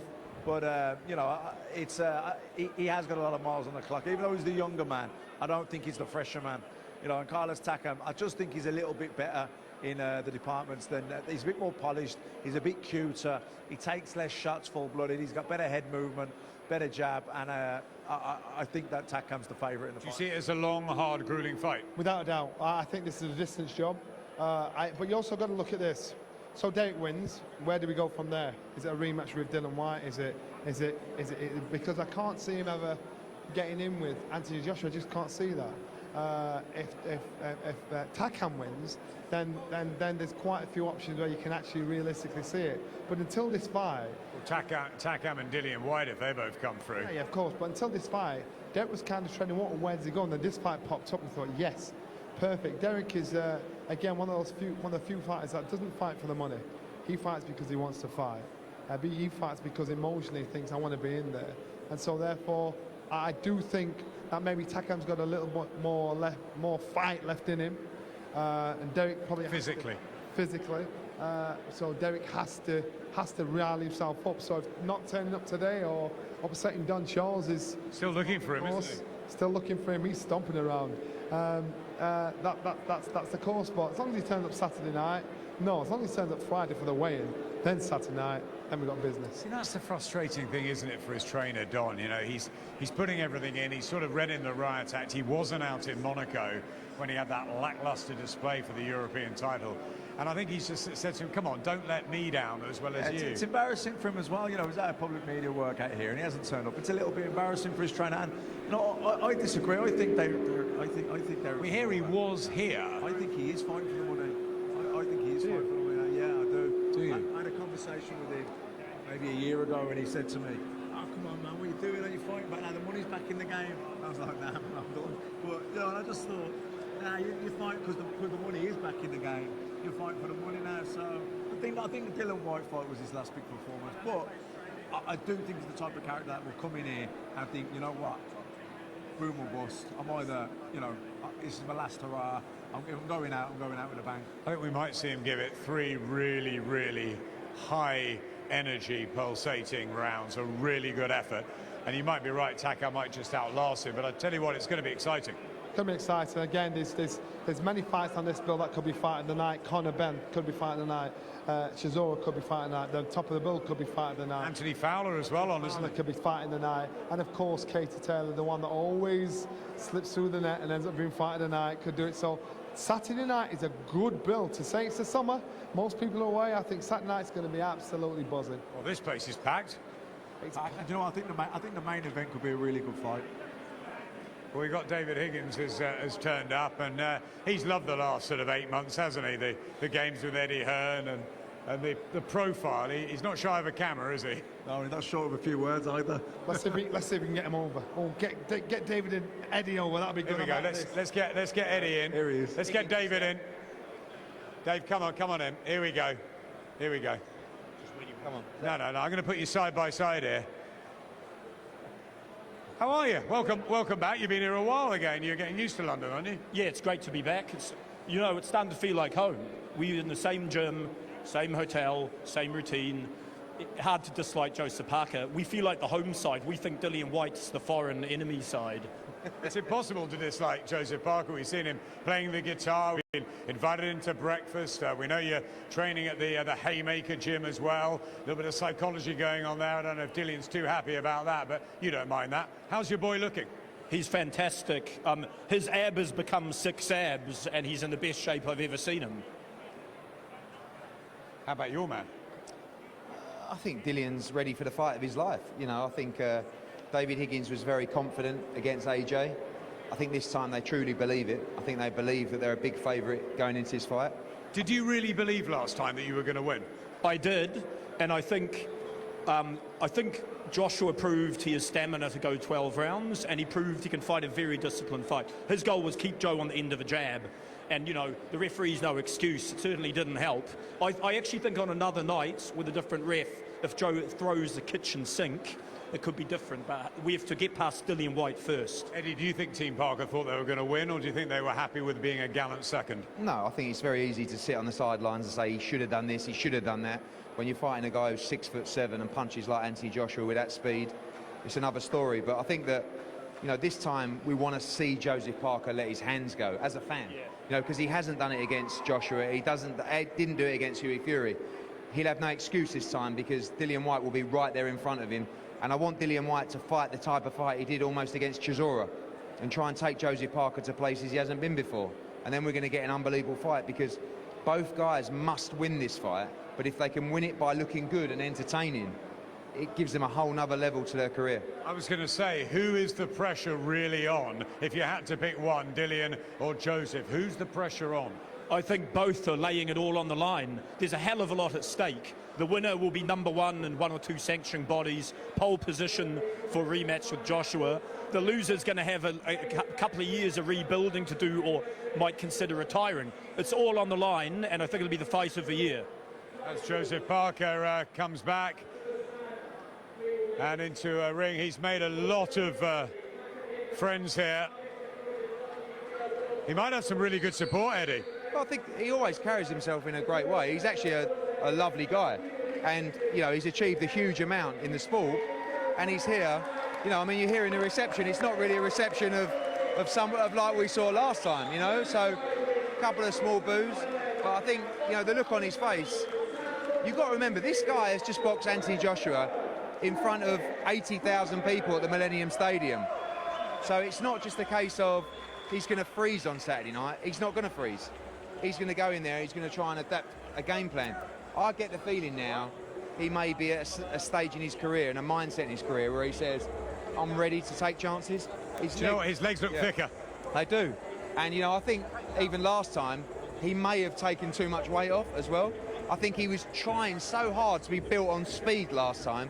I don't think that was the wrong thing to do, but he needed to mix the speed with the toughness and that willingness to engage. And sometimes when you're light at the weight and you're fighting a big guy, you haven't got it in your body to wrestle and to fight that big guy. This time he looks bigger, he looks in great shape, his face looks really nice and healthy, and I don't know, he's just got that little tint in his eye that says, I'm up for this, you know. And I know they fancy it because they took the fight in double quick time.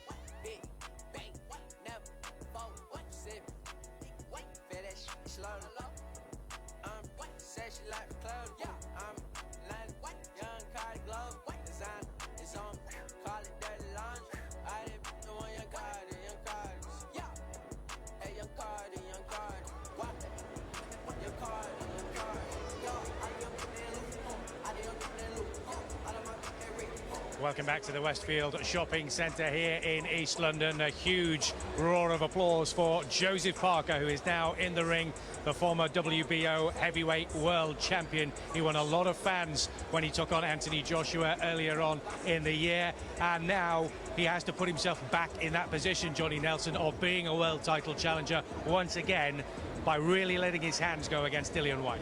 The difference now is he was the hunted, he was the world champion. He came here as a world champion to fight another world champion. Now he's had to get in the queue with all the other hunters to get himself back into position to box a world title again. Now his attitude has to have changed because down in the Southern Hemisphere, he's as big as Anthony Joshua. He's a wealthy, well-known guy all over the place, but now it's about the fight game. He's got a bit of an edge to him because he wants to fight. He wants to win. He wants to be a world champion again. So like Dillian Whyte, like Carlos Takam, like Chisora, they're all in the queue, jostling in position to get a crack at the world title again. So I think now, especially when we foam the gloves are off, there's a little bit more, there was a bit of no nonsense about him. Even though he wasn't rude, he wasn't crass, there was like no nonsense about him. He was like speaking for himself there, where Higgins was the guy that was always thought he was a puppet master. I think now Joseph Parker knows he's got to do this for his career because he's the one that benefits the most out of all of this. Dillian Whyte doesn't. Dillian Whyte, it makes no difference to Dillian Whyte's position in the world rankings because he's in touching distance of boxing for a world title. So fights the same. Why have you taken this fight? It's a dangerous fight, former WBO champion. What can he gain from it? He'd still get the same position if he got it. Whereas Parker, if he won, he's back in the mix again. If he loses, into obscurity back down Southern Hemisphere. People know who he is down there, but where else in the rest of the world will they know him? You've got to give both of these fighters a lot of credit for taking this fight in the first place. And as we've said before, whoever wins, they're the next man in the queue for a world title. Whoever loses, it's a rebuilding job, I guess, for whoever it is. But Joseph Parker now just getting himself warmed up, letting a few punches go. I saw him in the gym with Kevin Barry the other day. They were going for it in a pad session. There was some speed and some snap in Joseph Parker's punches. When he boxed Anthony Joshua, when he first came, he looked heavy, he looked slow, he looked sluggish. Then he came back fight week, he looked, wow, completely different fighter. Again, when you see him, he's got fast hands. He's not a massive heavyweight, but he's a fit heavyweight. He can punch, he can bang. I expect Dillian Whyte to be behind going to 6th and 7th round. I expect him to be behind, but I expect him to try and catch up to him to the back end of the fight, because this guy Parker is fast, he can bang. He's always been on the A side of the flipboard, apart from fighting Joshua. So now he's against a live opponent who's as hungry as he is. We shall see what happens. It's a really intriguing fight. Everybody says it's going to be a 50-50. We certainly can't split it. So many people have been asking us throughout the last few weeks how we've got this one. Is it going to be Joseph Parker's speed? Is it going to be Dillian Whyte's power? There's only one way to find out, of course, and that is on Saturday night. Join us very, very shortly. We'll be hearing from Joseph Parker himself. We'll also be seeing and hearing from the main man, Dillian Whyte.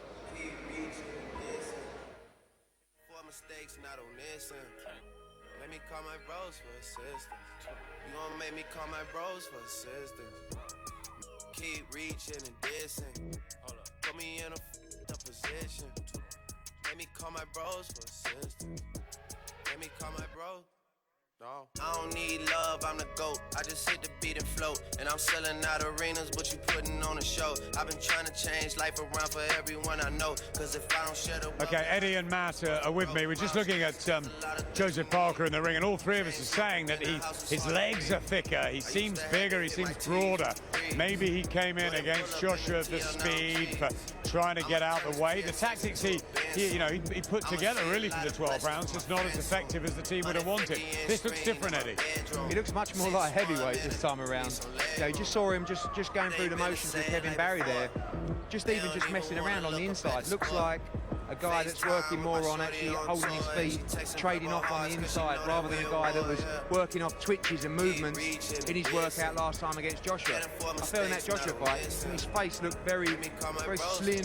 He looked like a very light heavyweight in that respect. Now he looks strong, bulkier, maybe someone that's this time built for a little bit of more explosiveness and to work on the inside, and wrestling on the inside with Dillian Whyte is heavy duty. This time he looks like he's ready to do just that. Yeah, I mean, it'll be interesting to see what he comes in on the scales tomorrow, but he certainly looks a lot chunkier, thicker set. Definitely the tactics against Joshua, it was for speed, it was for movement. He didn't want to get involved, he didn't want to exchange with Joshua, he wanted it on the outside, lots of lateral movement, fast jabs. And then when he did come together, he was in on top of Joshua trying to smother his work. So, but with Dillian Whyte, I think he won't be as overawed by the reputation. I think he'll feel that he can stand his ground a bit more. I still think he'll box. I still think he'll look to use the ring and use lateral movement. But I don't think he'll be as cagey. I think he'll have more confidence to stand his ground and trade a little bit. How confident are you of success for Dillian Whyte? I mean, I fancy him to win the fight, but I also think it's a pure 50-50. I think that a lot depends on this fight in Joseph Parker. I think almost you don't want Dillian Whyte to start thinking that his improvements necessarily make him this technically great boxer. And there has been improvements technically, but you almost want him to revert to type in this fight, which is almost like to the Chisora fight, where you have to outlast Joseph Parker. I want to see him working from the first bell. I don't want to see this standoff affair, because I think if Dillian Whyte stands off, I think he'll get outboxed by Joseph Parker. Without a doubt. So I think that he needs to try and get on the inside, work him on the inside. Dillian Whyte has a great chin. He can punch himself. He's an excellent body puncher. That's why I saw your tactics with Tony Bellew, and the body shots are really important for Dillian here. Yeah, and to get the body shots off, he's got to be at mid-distance. He can't afford to be kept on the end of the jab. Dillian Whyte has got to get at that medium range, get inside, work the body, make it physical. If they come to a clinch, so what? Dylan, that's good for Dylan, because Dylan can clinch in, hit with Anna, grab with the other. Even it's untidy, it doesn't matter as long as it's effective and as long as you're draining the battery of Joseph Parker, who is a well-conditioned fighter. He did the 12 rounds well, he moved a lot. Do you think it could be one of those classics, a little bit like we had Dillian and Derek, that the two styles just really gel and we get 12 phenomenal rounds and then we maybe even do it again? I do think early on, Parker's going to be looking to pick up those early rounds. And I wouldn't be surprised to see him get a strong lead early on. 3 or 4 rounds up after 3 or 4 or 5 rounds. But after that, Dillian's going to have to really go for it, because neither guy can afford to leave anything in the ring this time around. Yeah, the good thing with Dylan is, you know that if he's behind after 6 rounds, he'll throw absolute caution to the wind. He won't care about getting knocked out. He ain't going to just stay in there for 12 rounds surviving. He'd rather get knocked out trying to win, do you know what I mean? So if he is behind after 5 or 6 rounds, I think he's going to go absolutely cautious to win and just stick it on Parker. I don't think Parker will be as cagey against Dillian Whyte. I don't think he'll have the fear factor as he did with Joshua, but he's got almost like a little cheeky smile to him here this time around. You know, last time it was like, I agree. and now it's more like, yeah. Like as if to say, I know I've got this. That's why I asked the question about the gallant second and whether this time he actually comes believing that he's going to win this fight. Because I think there were doubts last time. They took the fight so quickly this time round, Adam, that they can't do anything but fancy the fight, because when you've been a heavyweight world champion and you've just lost a unified world championship fight, to go back in a 50-50 fight, or what's perceived to be a 50-50 fight, you only take it if you fancy the fight. They don't need the money. They've just made a load of that against Anthony Joshua. So they take this fight because they feel this is the perfect fight to give them the leg up back to world championship fights.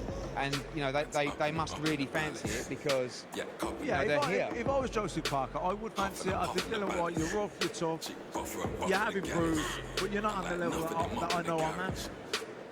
Gotta cover the damage. Just bring couple of carrots and bring couple of Sharons. Well, I mean, Boss up the cannon. Enough of them up in the cabin. Enough of them up in the grabbing.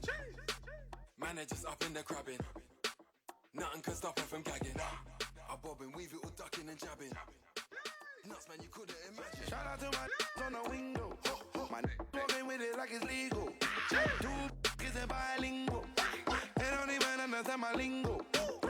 That's the money lingo. I love my money big and all in single. Baby, bring that this way. Don't you worry about a thing though. Man's up on the top of the damage. Man's up on the top of the planet. I might Jackson on top of your Janet. Just jack it and chop it and bang it. Fat, just off on the rabbit. Just unzip it and drop it and grab it. It's on top when I lock it and I can't drop her, I got her to cab it.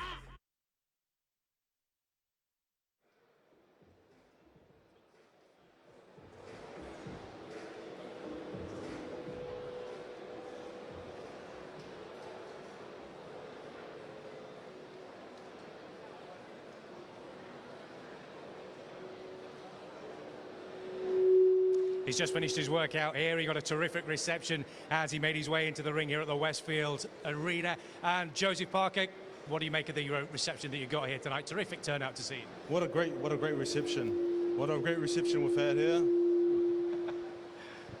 Thank you to everyone for coming out, supporting not only myself but all the fighters on the undercard. It's great to see you all. It's great to be back here in the UK where we get love and support. We're looking forward to Saturday night putting on a great show for you, and it's going to be a different fight from the last fight. We're here for war.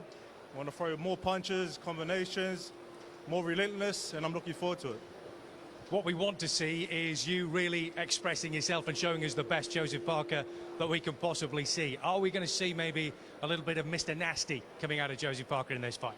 You know, I'm always Mr. Nice Guy, but I think now it's time to be more aggressive and make a statement. And what better way to do it than to fight a great challenger like Dillian Whyte, who's also going to come prepared. He wants to be world champion, so this is like a make or break for the both of us. You've already been a world champion the once. I know you hated to lose it. How much do you want it now to get it back again? I've already been world champion, but I want to be a two-time world champion. I want to be unified champion. So the drive is there, the hunger is there, the motivation is there. just have to put it on display, look good, fight good, and get that victory. And how difficult is that going to be against Dillian Whyte? Very, very difficult challenge, but we love challenges, and we love the fact that we're fighting someone like Dillian who's going to bring out the best in us.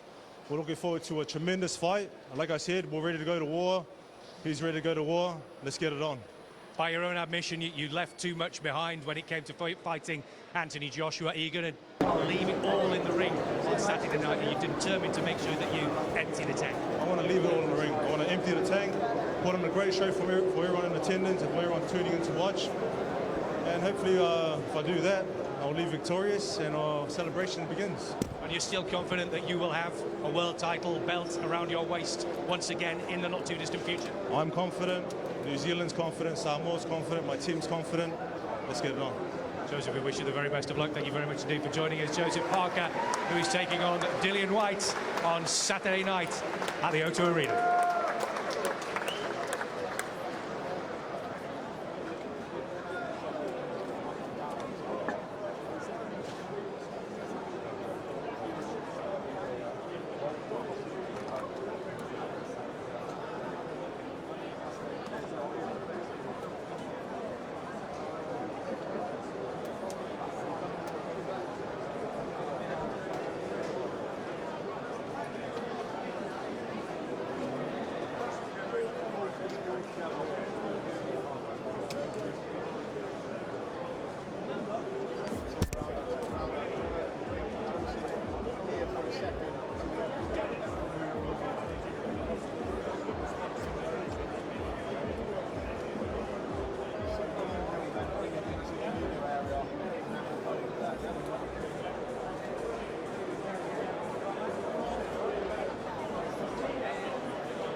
Well, we've got the world-renowned trainer and once a very good fighter himself. Good friend of ours, Kevin Barry's here again, settled in London. And are you being treated well? That's the most important thing. We love London, and we love the people here.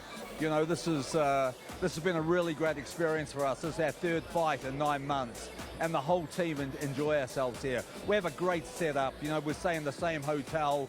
We have Joe's Mills brought in from the same cooking company. We train at David Hayes' gym. When we get here, they say to us, here's the keys to the gym. It's your gym while you're here. Yeah, we get looked after really well. That's amazing, isn't it? The Hughie Fury fight, the Anthony Joshua fight. And when he came out tonight to do the workout in front of a packed crowd here at Westfield, it was almost like he was a Brit fighting for a world title fight or something. A huge reception. Well, it was like that on Saturday night. That must make you very proud. No, look, I'm very proud of Joe, obviously. And I'd like to think that everybody will be a lot more proud of him on Saturday night. Like, this is a fight that I think the boxing fans really, really love. This is a fight where both guys get a lot of respect because they didn't have to fight each other. This is such a dangerous fight for both guys, and both guys had so much at stake. That's what makes this fight, you know, from the first bell, this fight's going to be on. I can promise you that. Obviously, he went the distance with Anthony Joshua. He didn't get the result. Were you disappointed about that, about the manner, about the referee, or do you just say, listen, let's forget about that? It's Dillian Whyte now. It's a fight we are going to win. How do you mentally deal with that with Joe? Yeah, well, obviously, we've done the debriefing and that from that fight. There were a lot of things that Joe did really good in the Joshua fight. His defense was good. His head and hand and feet movement was really good. His offense was a little dormant, you know. We needed more offense from him in that fight. And when he finished the fight, he had so much gas left into the tank. And I know that's something that really burns away in Joe's stomach. He knows he should have done more, especially in the second half of the fight. But, you know, the guy in front of us on Saturday night, Dillian Whyte, is a guy that only knows one way, and that's to come forward. He would like nothing more than to fight Joseph Parker in a telephone booth. You know, and if we allow him to close the distance on Saturday night, it's going to be a tough fight. I thought the tactics of Joshua were good in the sense that you need to be way out or way in on top Yeah. of him, so we don't let him get you at that big distance Yeah. now. Well, that was the tactics for the first 6 rounds. Yeah, you know. you're in with Anthony Joshua, who had a great jab. He controlled the centre of the Yeah. ring. He busted tempo, and he had a great jab himself. Yes. He didn't really need to adapt or make changes because he was winning the fight on the jab. Now, obviously, Dillian Whyte isn't Anthony Joshua, but he can have a fight. He's really good on the inside, Yeah. great body puncher. Yeah. Do you expect Joseph Parker to use similar tactics, box, use the ring, lots of lateral movement, or do you think he's going to let his hands go a bit more and stand in the centre of the ring? Look, it's not like I don't think he's going to let his hands go. I know he's going to let his hands go. And if he doesn't let his hands go, we can't win this fight. You know, we have to throw a lot of punches. We have to break this guy down. When you talk about Dillian Whyte being a body puncher, wait till you see Joseph Parker go to the body. What about his physique? He looks to us as though he's got really strong legs, that maybe he's come in for power rather than as much speed this time. Oh no, we're coming with a lot of speed. A lot of speed and a lot of power. You only got to look at the back on Joseph Parker. It's a guy who is prepared very, very well. He's very hungry for this fight on Saturday night, and I'm sure, and our team knows it, we must get the best of Joseph Parker if we're to be successful against a dangerous guy like Dillian Whyte. And he is dangerous, isn't he, Dillian? It's a lot of people are completely split about this fight. It's a sort of 50-50. I think Joe might be the slight betting favourite. Let's try and bring him in. Joe, come on in. Come on in quick.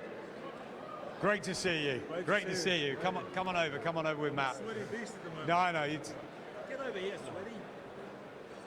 First of all, we've heard you've been treated really well back in David Hayes' gym. The meals being brought in. We've seen you on the guitar. You feel comfortable here. What a welcome as well. It's like coming home for you now. Like I said, it doesn't feel like we're actually in a different territory. We feel like we're at home, like New Zealand, Samoa, there's Vegas, and now this is our fourth home. So the reception's been great, the support's been great, we've been looked after well here. We're just we're excited to be here, to put in a great performance, and to be hopefully victorious. Do you think that's because you've been over to fight Hughie Fury and Anthony Joshua, and you've conducted yourself, your whole team, with utter respect for everything and everybody around you, and that goes a long way in this sport? I think it goes a long way, and I think if you're a team, that respectful team, and show class, then you'll be welcomed everywhere. So I feel like our team has done a great job, but also the people here are so accepting. So that's a great thing. Now, you've got to dust yourself down, or you already have, from what happened against Anthony Joshua. Back you come in a fight that obviously you've got to win, Team Parker, because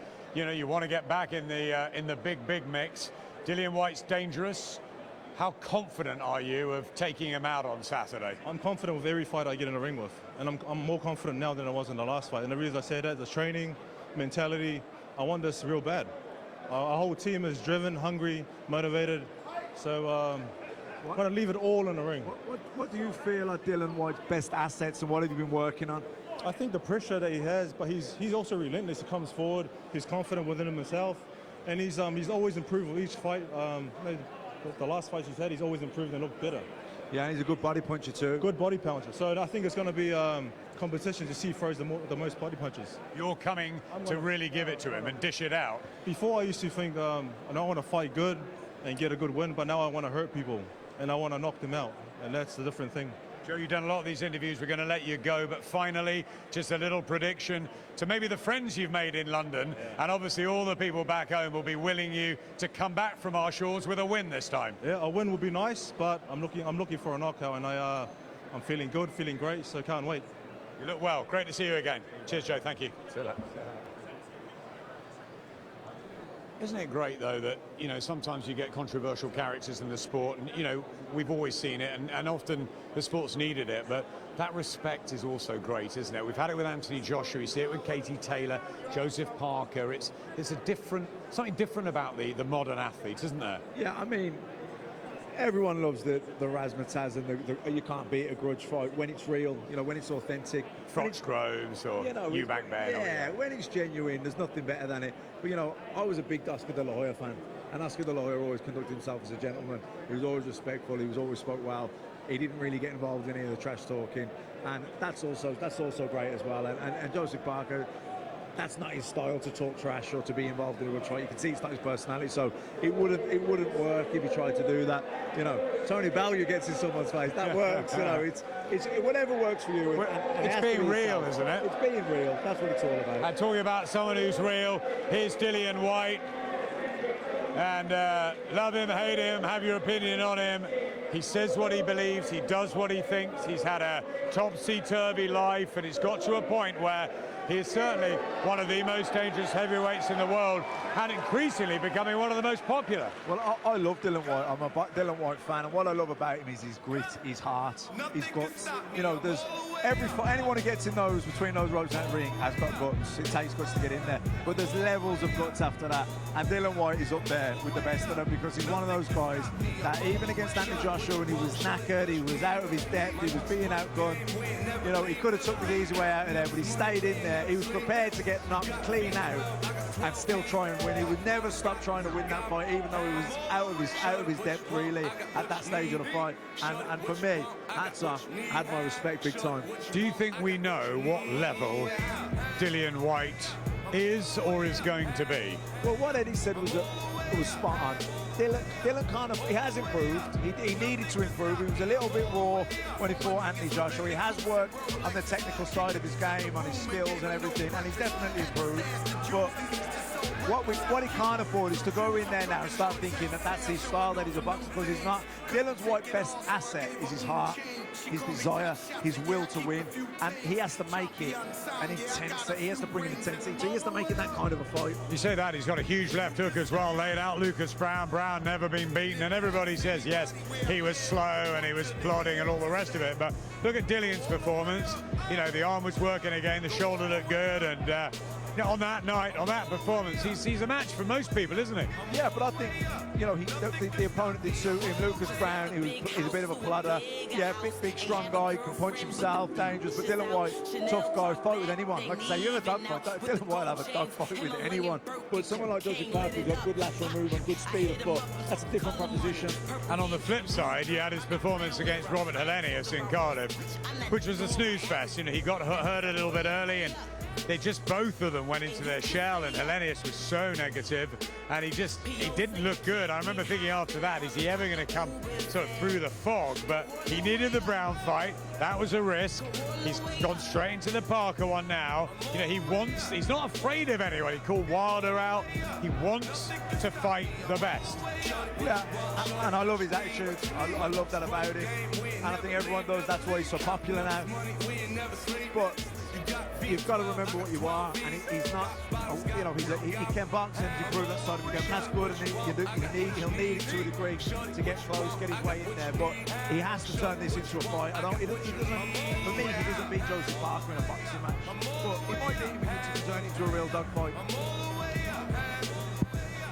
He's been training up in Loughborough at the university. All the nutrition and condition and everything that the scientists can give him. But also he's gone back to an old school trainer in the last couple of years in Mark Tibbs, son of Jimmy, and Jimmy, one of the greats of yesteryear, and still a very, very powerful man in the sport and well respected. And it's great. It's great to see Mark and Dillian have that relationship. Yeah, it's important. You know, you're trying to find a relationship. It can be a real asset to you. You can see it with Robert McCracken and Anthony Joshua. And to be honest, it's probably something I searched for a lot in my own career. But it's if you get one and you have that bond, it can really bring the best out in you. And I think that Dillian and Mark have that, like I say, and in a fight where it does become blood and guts and a battle of attrition, which I think that's what Dillian needs it to be, then you really have it going back to your corner and you're an experienced, cool head like Jimmy Tibbs. And Mark also has really kind of earn his own stripes as a trainer. It's very important, especially if it turns out being the type of fight that Dillian needs it to be. Looking at Dillian physically, what are you seeing? Any changes? Obviously, Lucas Brown, a really big lump of a heavyweight, and Parker very different. Yeah, I mean, for me, Dillian's Dillian. You know, he's worked on all aspects of his game, the conditioning side of things, the strength and conditioning. I follow him on Instagram and social media, and I can see he's worked hard, and he looks in great nick. His technical side of things has improved over the last few years, but what makes Dillian Dillian, what makes him a good fighter, like I say, is his heart, it's his fighting instinct, his desire, his tenacity. So he needs to impose those things on Joseph Parker. So it can't be at the end of the jab, it can't be a boxing match. I'm not saying he has to go out for the first ball and jump at him, although I wouldn't not advise that either. I think the sooner he can get to Joseph Parker, get it into the trenches, make it a gritty, hard, intense fight, the better for Dillian Whyte.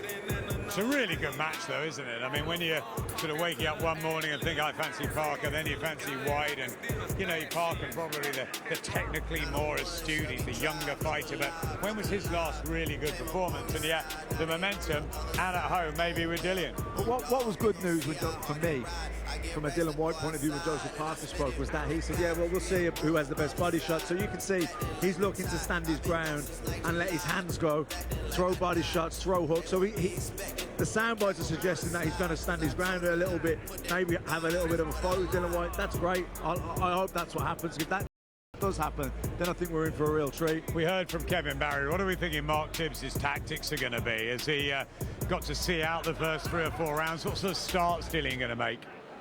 I think he needs to apply pressure straight away. I don't think he has to be reckless, but I think the quicker he can get to Joseph Parker, the quicker he can make it a hot-paced fight, the quicker he can put the pressure on him, the quicker he can touch him to the body and start making it grueling in there. That's the kind of fight he needs. You know, he has improved, but he's not. You know, he doesn't have the technical ability of Anthony Joshua. You know, he doesn't. So there's no point saying that. So what he does need to do, though, I think he's got to bring Joseph Parker down to his level and fight with him. I don't think he wins the boxing match. Very quickly, who's the better fighter? Who's the better boxer? I think Dillian Whyte's the better fighter, but I think Joseph Parker is the better boxer, and Joseph Parker's more experienced. I lean towards him.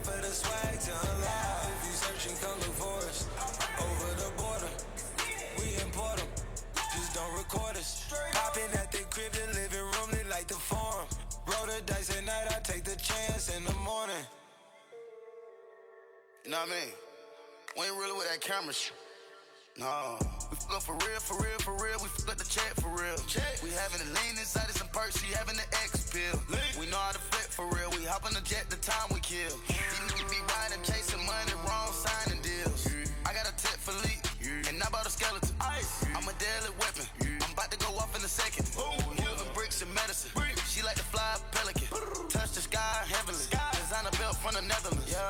Real, I get out, touch the sky. Right hand in the air, left hand in the pot. Real, I, we see eye to eye.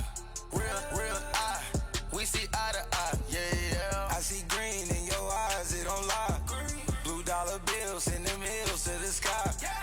We put the flow on dash. All of my hoes, they go on cash. Over that bad, they mad. I know the problem, yeah. Real, I, pop a perk and fly. Crack that ceiling, take a whiff and die, come back alive. Commit suicide when they don't got mob ties. Flip it like it's Five Guys. I'm Tupac, get all eyes. Look at the she a dime. So many watches and can't run out of time. To get out of line, they gang in your yard with the shit like the Uber driver with the sign. I've been known to tell the truth in my rap, but the other rapper tell lies.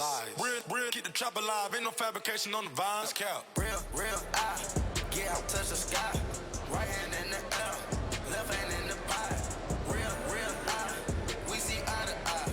Real, I. Welcome back to Westfield. We've already heard from Joseph Parker, and now in the ring, Dillian Whyte, the body snatcher, the man who many believe could well be the next man to be in line when it comes to being a world champion, provided, of course, he manages, Johnny Nelson, to get past Joseph Parker. That is going to be no easy task. But we have to say, looking at Dillian in there, just looking at the size of him, those boys up in Loughborough, where he's been training, have done an incredible job. He looks like Mr. T, doesn't he? He's there just He looks growling. huge. Yeah, he looks huge. He looks mobile. he looks very comfortable and amazingly relaxed to say he's got more to lose than Parker has.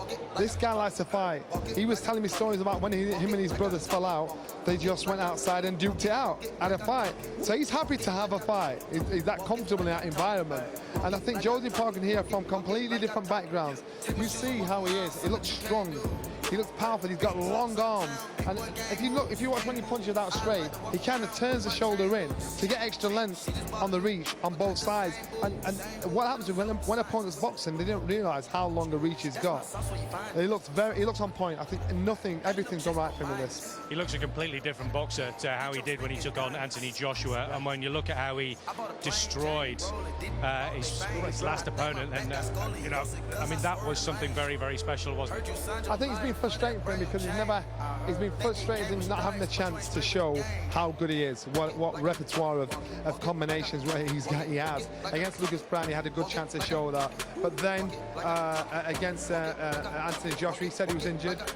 He said he couldn't box to the best of his ability, but he still took the fight and still put up an amazing performance. So all roads lead to that direction. There's only a handful of champions in the world that really believe they are the best in the world. I think Dillian Whyte knows he is on course to become, as far as he's concerned, to becoming one of the best fighters in the world. So that's why he'll not think twice about fighting the Josie Parker. Even though we'll be saying, why are you taking this fight? Are you crazy? He thinks it's his destiny. He really believes, I am one of the best. So why shouldn't I? And it's not arrogance. He's showing it when he fights. One of the great things about Dillian as well is he's a real character, isn't he? But I mean, when he's in the ring as well, he's unpredictable. Half the time, you've got no idea what on earth might be coming. He's an honest pro. If you talk rubbish about him, he'll come looking for you. I didn't want to face you with it. And now most people who run stand there and say, well, actually, this is what I meant. He'll argue it out and have done. You know, he'll say, he's one of those guys that wears his heart in his sleeves and said it exactly how it is. It's nice to know where you are with people like that. And that's why I took a shine to him. I just think, you know what, I get you. So my bigger brother's just like him. I get him. And that's why I just think in this game, it's a right attitude to have, because no nonsense gets you a long way. Get in there, get in a fight, end of story, and that's what he wants to do. Just putting the gloves on now with his trainer, Mark Tibbs. Will hopefully stay here for a little longer and just see a little bit of those punches flowing, because that is what we all want to see. We want to see his punches flowing. We want to see him getting involved in a good old tear-up, because that is where Dillian is at his best. I think how this fight goes is Josie Parker will be fast, be sharp, he'll be ahead on points, up to 5-6 rounds. Then we'll catch 1 or 2 big bombs. Parker will think to himself, I've got to stay out of this. So he'll opt to box his way through. But when we saw Parker fight AJ, there's little spurts where he wanted to get involved in the tear-up. It was a referee that stopped that from happening. I think this isn't going to happen here. So if he gets involved in the tear-up with Dillian Whyte, this fight will not go the distance. I think the one who'll come out on top will be Dillian Whyte. I think Parker will be ahead on points, but Dillian Whyte will be the one that comes on top if they start to have a slinging match. And he has the strength, he has the height, he has the reach in the arms. So when he lets those hooks go, their power's there as well. He's so solid, it's untrue.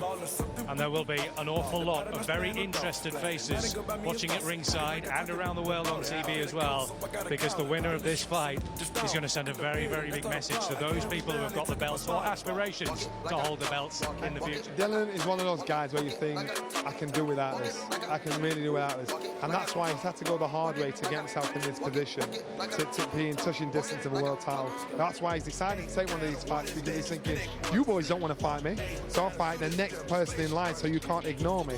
And it just reminds of the Rocky film, Mr. T saying, this is what I've done. And he's put himself in that position, but I do believe that Dillian Whyte will get his opportunity. I do believe this is a hard juggle, because I want to say fight of the night is going to be this one, but then you've got Takam on the undercard, you've got Conor Ben on the undercard, Kate Taylor. I think it's going to be a really good night Saturday night. Should be a cracker of a night on Saturday at the O2 here in London. We'll be hearing from Dillian Whyte himself very, very soon. The diamonds are yellow today. You gotta catch up, yeah. Money on the floor and these can't pose with us. Can't pose, no. How the you say I owe you? You never grow with us.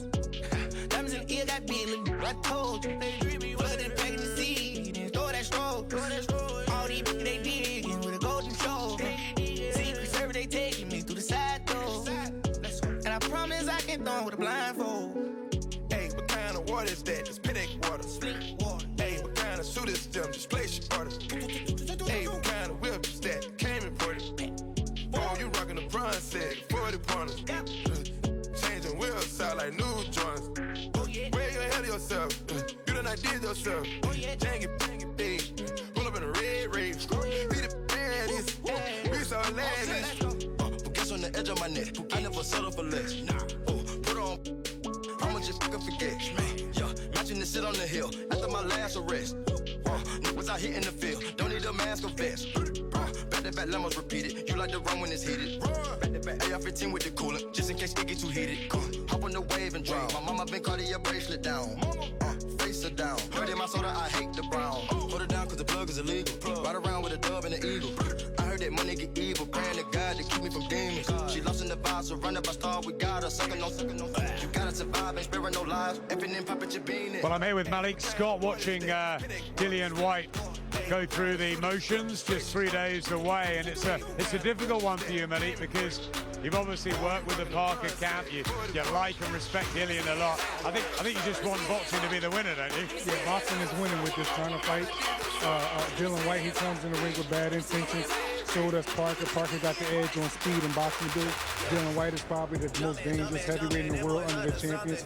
One of the hardest body punches in the game that I ever seen or felt. And it's just a great fight. Boxing is winning right now. Neither one of them had to fight each other, but they did. And I'm just happy to be a part of the history being made by both guys. Can you pick who's better? It depends on what aspect of boxing you're talking about, because as far as going to the body with bad intentions over and over and over, you have to lean towards Dillian. As far as boxing ability, fast, elusiveness, power, you got to go towards Joseph Parker. That's why it's a great fight, man. You know, I'm really looking forward to it. I'm just as excited as the typical consumer about this fight than anyone else. It's a wonderful matchup. We've got so many coming up in the heavyweight division. Anthony Joshua fights Alexander Povetkin. Yeah, we all wanted the Wilder fight, but it's Povetkin first. That's dangerous and tough. Povetkin is extremely dangerous. I don't look at it like, I don't look at that like Joshua's going to walk through him and fight Deontay. I look at it like AJ has to be on point, because if he's not good enough that what happened to David Price won't happen to him. That's how dangerous Povetkin is. And AJ is taking it like that. He knows how dangerous Povetkin is. So he's going to be in great shape. Povetkin is coming, and may the best man win, but I think AJ going to win by stoppage. Where does Deontay Wilder fit in? Do you expect him to fight Dominic Breazeale, get his mandatory out of the way, and then just try and make the Joshua fight for April? Because if it's not Wilder, it could be the winner of this. It could be Tyson Fury if he gets himself back in enough shape. I know there's not a lot of time for that at that level, but I'll tell you what, 2019 could be an enormous year in the heavyweight division. It's already sizzling. I've been telling people all week the heavyweight division is back. The heavyweight division is cracking. The heavyweight division is sexy. You got the body snatcher going against Joseph Parker, who's extremely dangerous. You got Deontay, he may fight Dominic Breazeale. AJ is fighting Povetkin. Jarrell Baby Miller is over here talking, but the young Lions is hungry and the champions is not willing to move, so it's all cracking. So finally, where does it leave Malik Scott? Because we saw you obviously against Luis Ortiz. It was disappointing. It seemed negative to us, and I don't think obviously you want to go like that. You want to come back. You want to try and get one of the big guys. And what are the plans? You just playing the waiting game? No, absolutely, because like I told you, Adam, I'm real in tune with my own reality. I know how I stunk the place up when I fought Ortiz. I know how much of a gutless performance that was. And this time off of me not getting the fights I want, it's punishment from destiny. And I'm willing to just wait this punishment out. But while I'm waiting it out, I'm going to continue to get in dog shape. And when the call comes, I'll be more than ready for any of these guys. Great to see you. A fantastic guy and a great talker. Lovely to see you, Malik. Enjoy the fight. Dillian Whyte in the ring now with Mark Tibbs, just going through a little bit of pad work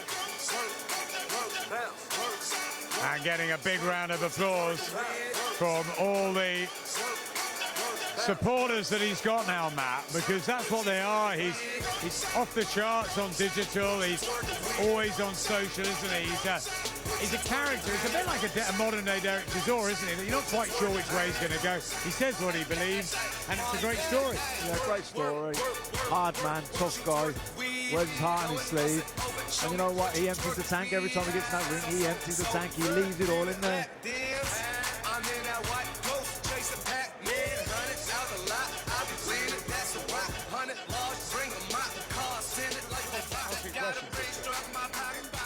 chains on my collar. 2 drops, no mileage. Top off like Wallace, and I'm hell smoke. Know that. Filthy rich before that. You new deal, I throw that. 3 B's, I'm on that. We pop a Molly. She bust it up. She see the Gotti. What's up?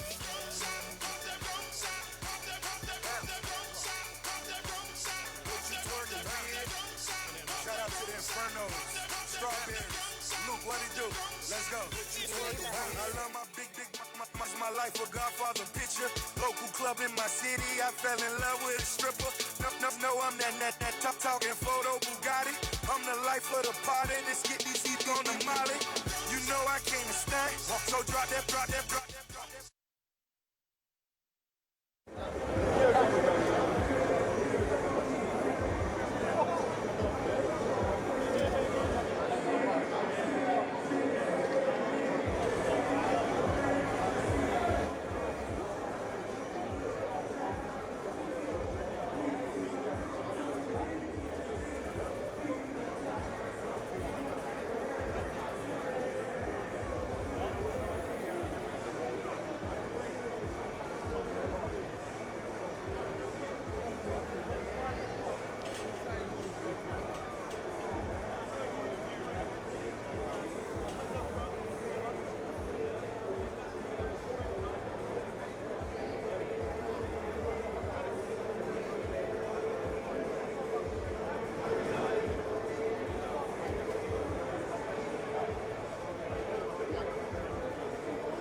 What a terrific turnout here at Westfield. Dillian Whyte has just finished his workout. Dillian, first of all, what do you want to say to the fans here who turned out in their hundreds to come and see you tonight? Honestly, thank you guys very much for coming out. I respect the support and I love it.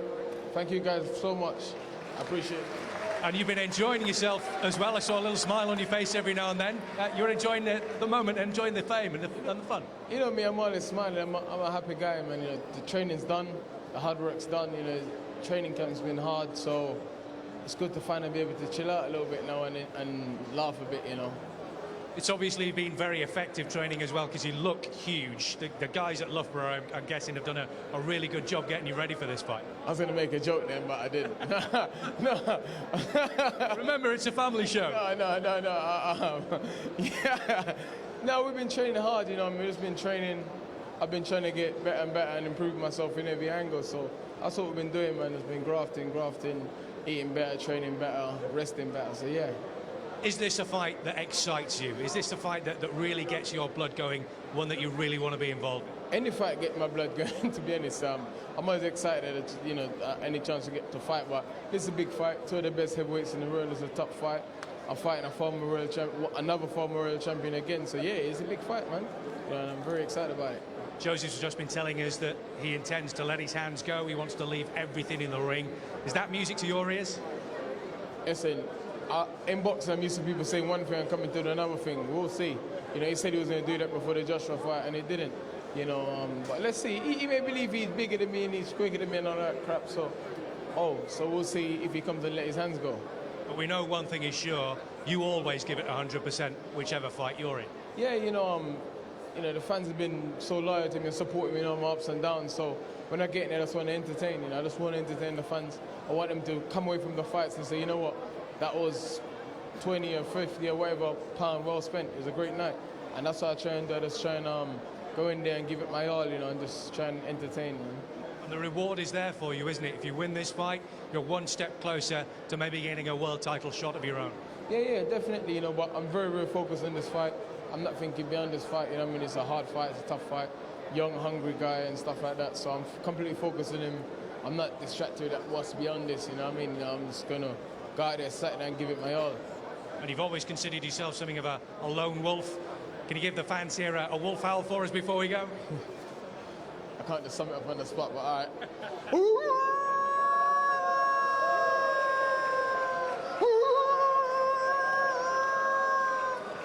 Brilliant stuff, Dylan. Thank you very much. Enjoyed Pete for joining us. Dillian Whyte, who is taking on Joseph Parker at the O2 in Saturday night. Terrific crowd here. He looks in fantastic shape. He's ready to go.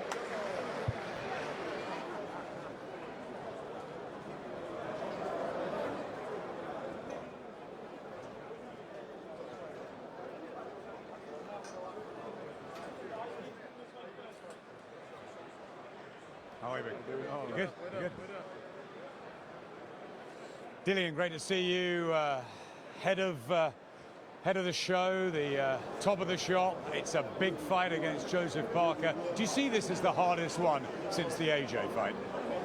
You know, yeah, on paper you would say that. You know, I mean, he's young, former world champion, strong. You know, and he can take a dig, and he's very quick. You know, he's got quick hands and quick feet. So yeah, one would say it is the hardest one since then.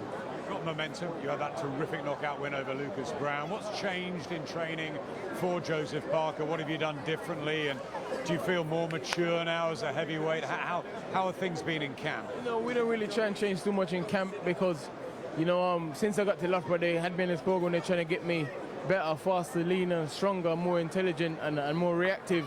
So every camp they put a bit more strain on. So I started at a harder place than I did the last camp. You know, it was funny. Like halfway through camp, it was hard. There's some days when I was thinking to myself, I don't need to do this. I can go and knock people out. I was thinking I don't need to. But you're learning the scientific side of it as well at Loughborough because you love that place, don't you? Yeah, it's the best thing to happen to my career. And I mean, and that would happen if I didn't lose to Joshua. I'd still been around London training and enjoying life and living life. But you know, I'm in Loughborough training.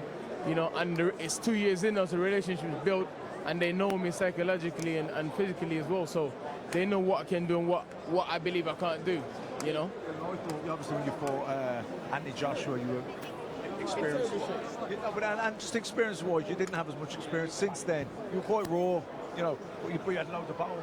Yeah. But since then, you've worked on your technical side of the game, and you've improved. You've worked on your jab, on your movement, on your slipping, on your catching and countering. Yeah. You've always been a good body puncher. Yeah. But this fight with Joseph Parker, do you need to go back to the old Dillian and make it an intense, drag him into a dogfight? You know, the old Dillian's never gone. I was fighting with injury and stuff, but some fights, you know, you have to. You know, I was trying to work on things. I was asking myself questions about going the distance. So some fights, I wanted to go the distance. I wanted to see what it's like, you know. Some people, but the dog's there. It's never gone anywhere.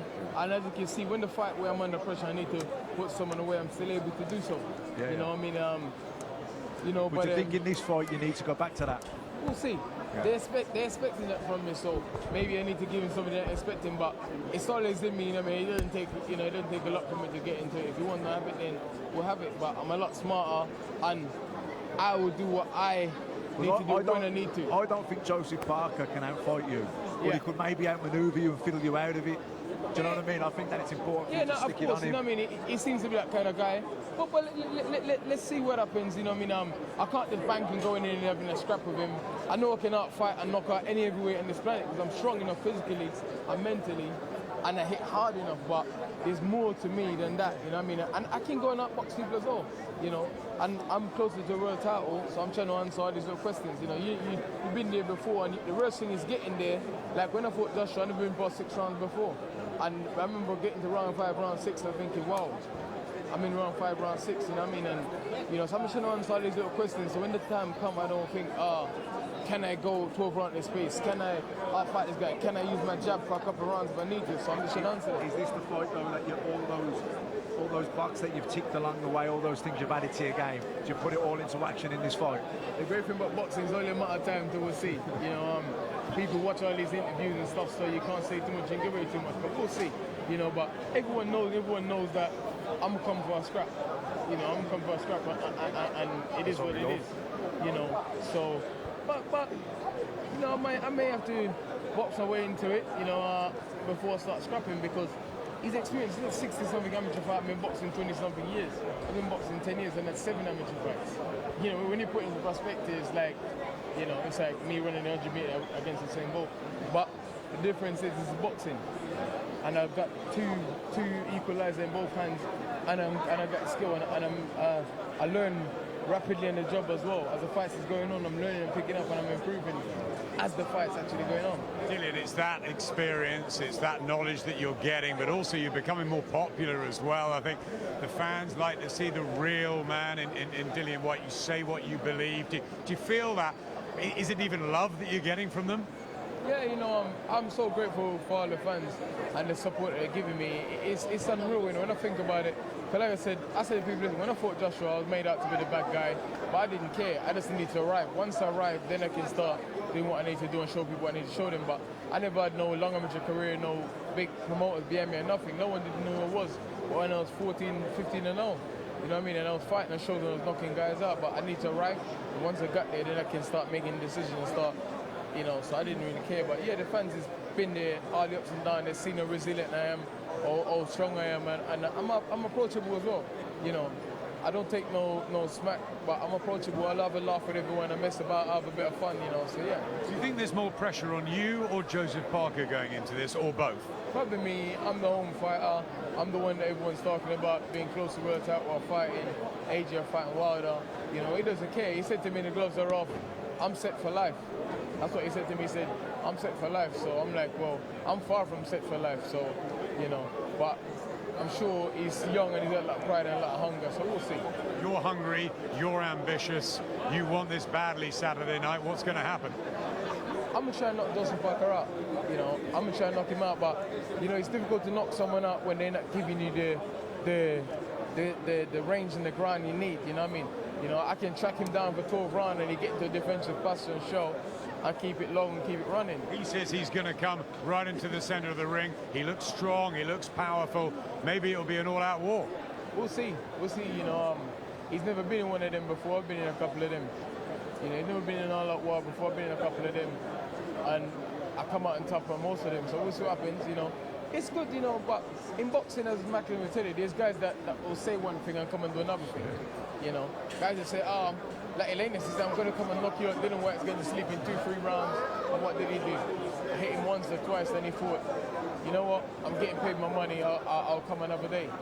So final word, prediction is a knockout. Pain. Pure pain. Pain. You know, pain. I said pain. You know, I don't like predicting knockouts or whatever because then you put pressure on yourself to go and look for it. But if I go out and do my thing and do what I need to do, then it will come. Brilliant. We'll see you. Thanks very much. Thanks for that. And that final wrap-up of what's been a pretty hectic few hours, and we've had, I don't know, we've heard from so many different people, from Eddie Hearn and Malik Scott. We've had Lawrence Okoli pop in. We've had Conor Benn, Katie Taylor, so much. What sticks out to you on Saturday night? Just first of all, forget the top of the bill. What sticks out to you on the card? I'm really looking forward to Joshua Buatsi, because he's someone that I'm really following. I think he's going all the way in boxing. He's impressed me every time I've watched him. Conor Benn also, I think he's someone that's improving all the time. He's not one of these top-class amateurs that's come with great pedigree, but he has a different type of pedigree. You know, he's a chip off the old block. You can't put in what God's left out, but he has that explosiveness, he has that fighter's instinct, he has that heart from what we've seen so far, and he's getting better all the time. He hasn't learned through the amateurs, he's learning on the job, he's learning as he's progressing as a professional, and he's only 21 years old, so we don't know how good he could be, and it's exciting to watch as he progresses. Katie Taylor, brilliant to watch. So, you know, flying the flag for women's boxing, and, you know, for Irish boxing as well, and she's always... Who's going to be the one we're going to be talking about on Sunday morning? I think it's going to be hard to get past the main event. I think the main event's going to be a really good fight. I think Dillian Whyte, you know, he's not giving too much away there. Like you said, everyone watches these programs. You know, there's an intelligence to Dillian Whyte. He talks a lot of truth and he talks a lot of sense. He's been through a lot. He's been through a lot, and, you know, and he's improved in his own career, and you can visibly see the improvements he's made. He's got what I don't want to say. What I hope we don't see is that he gets too technical and relies too much on a game plan, because I think it needs to be more of the old Dillian Whyte. It needs to be the fighter. It needs the intensity, the tenacity. He needs to make it physical. He needs to make it grueling in there. He needs it to make it where it becomes a battle of wills, because when it comes a battle of wills, there ain't too many people going to beat Dillian Whyte. It's been fantastic. We've got the press conference and JD Ringside shows tomorrow, Friday, of course, the weigh-in, and Saturday night, a sold-out O2. You can see it all on Sky Sports box office. The whole event, stacked card, great fights, great names, lots of twists and tales ahead, and a wonderful top of the bill as Dillian Whyte tries to just get that extra heavyweight shot, maybe with Anthony Joshua, maybe with the man he also wants, Deontay Wilder. Got to get Joseph Parker, and it's got to be no easy feat, because Parker has come to win. Goodbye from Matt, Johnny, myself, and everybody here at Westfield Tonight.